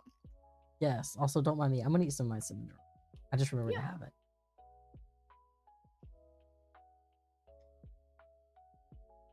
go for it. Here it is. Okay, ready? We had okay, so a couple these ones were good. I'm gonna send them all to you. We had I'm gonna do my best. Vandria Gilmadreth, which is the minor elven goddess of vigilance, grief, and war, which I thought would have been an interesting reveal because you'd be like, why am I worshiping the goddess of grief and war? Like, what? You know, I thought that one would have had the most background, backstory, like implications almost, and Hmm. like I thought it would have made for the best narrative, but the god is not well fleshed out, so I would have had to make up a lot of stuff on my own. And then Oh. I loved this one. I'm a little sad I didn't get to use it, but the Red Knight, who absolutely fucks. She's like the coolest god I have ever seen, but I felt she was super fleshed out, but didn't have enough story implications and lore implications. She was like almost too vague of a deity. She didn't Ah. invoke like any so like whereas I felt like Vandria would have um had like the most direct questions come from like why am I worshiping this very minor elven goddess of like grief. Hmm. The Red Knight would not have really raised any questions. And then I felt like Tyr was a really Oh. good middle ground in being he was fleshed out nicely, so I wouldn't have to make up a bunch of crap about him. Like he had a symbol, there's some rituals that people do, like it's known how people worshipped him, Hmm. and he has enough like the greater god of law and justice I thought would work well with back when I was still coming up with what exactly you were investigating would work well with like the entire balance of the universe has been thrown off kind of deal. Like that would it would explain why you were investigating this in the first place. So instead of raising Right. questions, it would almost answer some. So So I could be a do Red Knight cleric in the next campaign, dude. I want to be a Red Knight cleric in my next campaign. that sounds dope. Yeah, because she You should is do it. sick, dude. Like that is probably the coolest D&D god I've ever seen, and I looked at most of them. I believe it. Holy shit. Yeah. Oh, I love it so much. I I can do actually research they now. did not know that Draconic was more rare of a language. So I only play in one campaign. I'm pretty new to D&D, honestly. And in that one, Draconic is what the entire magical language is based in. Like how we like all of our languages are, or at least English is based in Latin. It has a lot of Latin root words. All of magic is written in Draconic. That is like what it originated from is dragons and Draconic specifically. So like everybody and their mom speaks Draconic if they're a spellcaster, you know. Gotcha. So it's like an extremely common language in my other campaigns. I did not realize that it was a common or is a rare language in actual like the lore of D&D. Kind of cool. Fascinating. Mm-hmm. The more you know. The more you know. Well, for me, it was more specifically what Octavia did speak. Yeah. If that makes it any better, I was specifically not wanting her to see any of this shit. Yeah. Glad I lied to Um, her. Who knows what she would have done. I love that. So, Do am you have I? any other things to ask? I do actually. It was about the journal. Hmm. So was it specifically meaning to ask about like her god or her goddess in relation to the disappearances slash like a balance? So Thomas wrote that there, Yes. Okay. and it I was was wondering. basically like as he's kind of like not as he's dying, but like he kind of knows that something's about to happen, and he's like almost figured her out and is thinking, what can I write for you that is quick, less than like I can write it and then throw this away, and that will also clue you into specifically what's going on, like what that the Yeah. god is what is the true evil and is what is actually like what the problem is here right now, Yeah. Okay. and then the god killed him. Right. Well, shit. Yeah. Good to know. All So that's right. that's what that was. It was also Okay. really dramatic, which I enjoyed. It was really dramatic and I love it. Thank you. It was perfect. Yes. I'm not gonna lie, I'm a little tired after that. If and when I would love to do a server D&D campaign. I don't know when. Um, it's gonna be a bit. We're gonna run some D&D for the follower stream, and then we have a mini campaign planned for after that. So it would probably it'll definitely be after the follower stream, milestone stream. If I when I would like to do one. It's more of a win than an if. Yeah. But the win is a big old question mark right now. Bug me about it a couple times if I don't follow up. Yeah. It'll basically it'll be a couple weeks probably, but Yeah, it'll be a I'm bit. I'll interested. probably run Fandelver. If I run Fandelver, it'll probably be within the month, probably at least definitely by the end of December, I would say. Is We'd that be the one? starting it. Because I would need to get character sheets from people and review them, and we'd need to start Uh, it, and like all of that jazz. So, right. Okay. and that I would lean more towards being either every other week or once a month kind of deal versus weekly, because I run 4 campaigns. Is it 4? Too It's 4. many. Counting this one, 4. Gotcha. I'm gonna Crazy. start working on my character. Oh, I can give you a silver backstory. Let me pull up. Oh, and what was I gonna say? Shit, I forgot. What's up? Oh, I remember. And we had like a specific amount of like we had an end goal slash end session in mind for this, doing it weekly. Yeah, we did. We definitely had an end goal. So that also made it a The little bit wrong nicer. account. That's the account that has the backstory information. 1 second. Oh, is this for the server campaign? Is that what you mean? Yeah. Ooh, okay. Exciting. Okay. So you would live on the continent Faerun, near the bustling capital city of Neverwinter. Whether you reside in the capital, in the smaller villages nearby, or in the surrounding woods, you have become acquainted with a dwarf named Astrid. Through a series of events, you've come to owe her a favor, and today she's calling you in. You received a letter in the mail asking you to escort a wagon from Neverwinter to Phandalin, a small mining town. Astrid has gone ahead with a woman named Alara to attend to business in town while you follow with supplies. You'll be paid 15 gold upon the wagon's arrival. You'd be starting at level 1. No artificers, no wild magic sorcerers, no evil characters. To no evil characters? Yes. No evil PCs. No. Yeah. I Oh don't allow evil man. PCs. I know, I'm sorry. Wait, like in general, like across the board, or specifically this campaign? So in general, so this is kind of a like without confirming and asking with me type of thing first. Mm-hmm. Um, Yeah. anything, Jade, anything that is officially published content, you are good to use. You have to ask about anything that's like homebrewed and things like that. And then once you've made your character sheet, you can send it to me. I will look it over and make sure that it's not obscene. And then if it's not, we'll be good. But yeah, anything that's officially published by Wizards of the Coast, you can use. So my table rules as a DM, different DMs allow different things and don't allow different things. I do not let people without asking to me first and explaining why they want to be these characters. Is you can be a sorcerer, but you cannot be specifically a wild magic sorcerer. You cannot be an artificer as a class. The class artificer I don't allow at my table. And you cannot be an evil character without talking with me about it first. Interesting.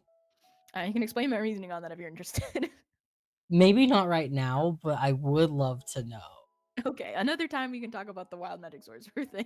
Yeah, I am very Yeah. intrigued. Also, what about Maybe us? we can talk about it, Jade. If you roll up a character sheet and pitch it to me, I will consider it. I've been getting a lot of D&D TikToks, Yeah. and I'm getting ideas that I don't know if I'll ever be able to use, but I love Ooh. it. Yeah. I Yeah. can't tell So you like about if all of you them. Yeah, so if you did want to play an evil character, either of you, if you can give me a compelling reason for you to be evil and a compelling reason for you to be in the party, then yes, I would let you be an evil character. But I do not allow people who are evil for the sake of being evil. Well, that's what my character would do. People that are like not that's what my character would do is that my character's gonna punch this guy in the face because he's human evil. That's what my character would do is that my character's gonna rob the party in their sleep. Gotcha. Okay. I mean, that Yeah, makes sense. yeah. Okay. But anyway, I know you're tired. Just a little bit, and the problem is if we get in this, we're gonna Whenever talk for getting like out. 2 more. Yeah, we're gonna talk for 2 more hours. Yeah. We've already been live for 3.5 hours because of the audio. Yes. Yes. Okay. Wow. I did not realize it had been that long. I just blinked and just okay, anyway. Right? Well, Isn't that crazy? thanks for being here, Jade. Yes, thank you so much. And thank you for everyone who has stuck around to watch this to the end. This has been Con- so fun. it really has been. Well, congrats to the end of season 1. Woo! Thank you so much, Day. Holy crap, that was absolutely incredible. I'm glad you enjoyed. I really did. Oh, thank you, Jade, for the hydrate. Oh, I have the teeniest, tiniest sip of water left. I hydrated for ya. I finished it. Thank you, Woo! thank you. To be fair, I had refilled this cup from earlier, so like I've drank a good bit of water, and I'll drink more after. Yes. I'll drink more after I refill it too, just for good measure. Thank you. Thank you for the hydrate. Aggressive brainstorming noises. I love it. Yes. Well, I'm very excited to also see what you come up with. Yes. It's Oh, gonna one be last great. one.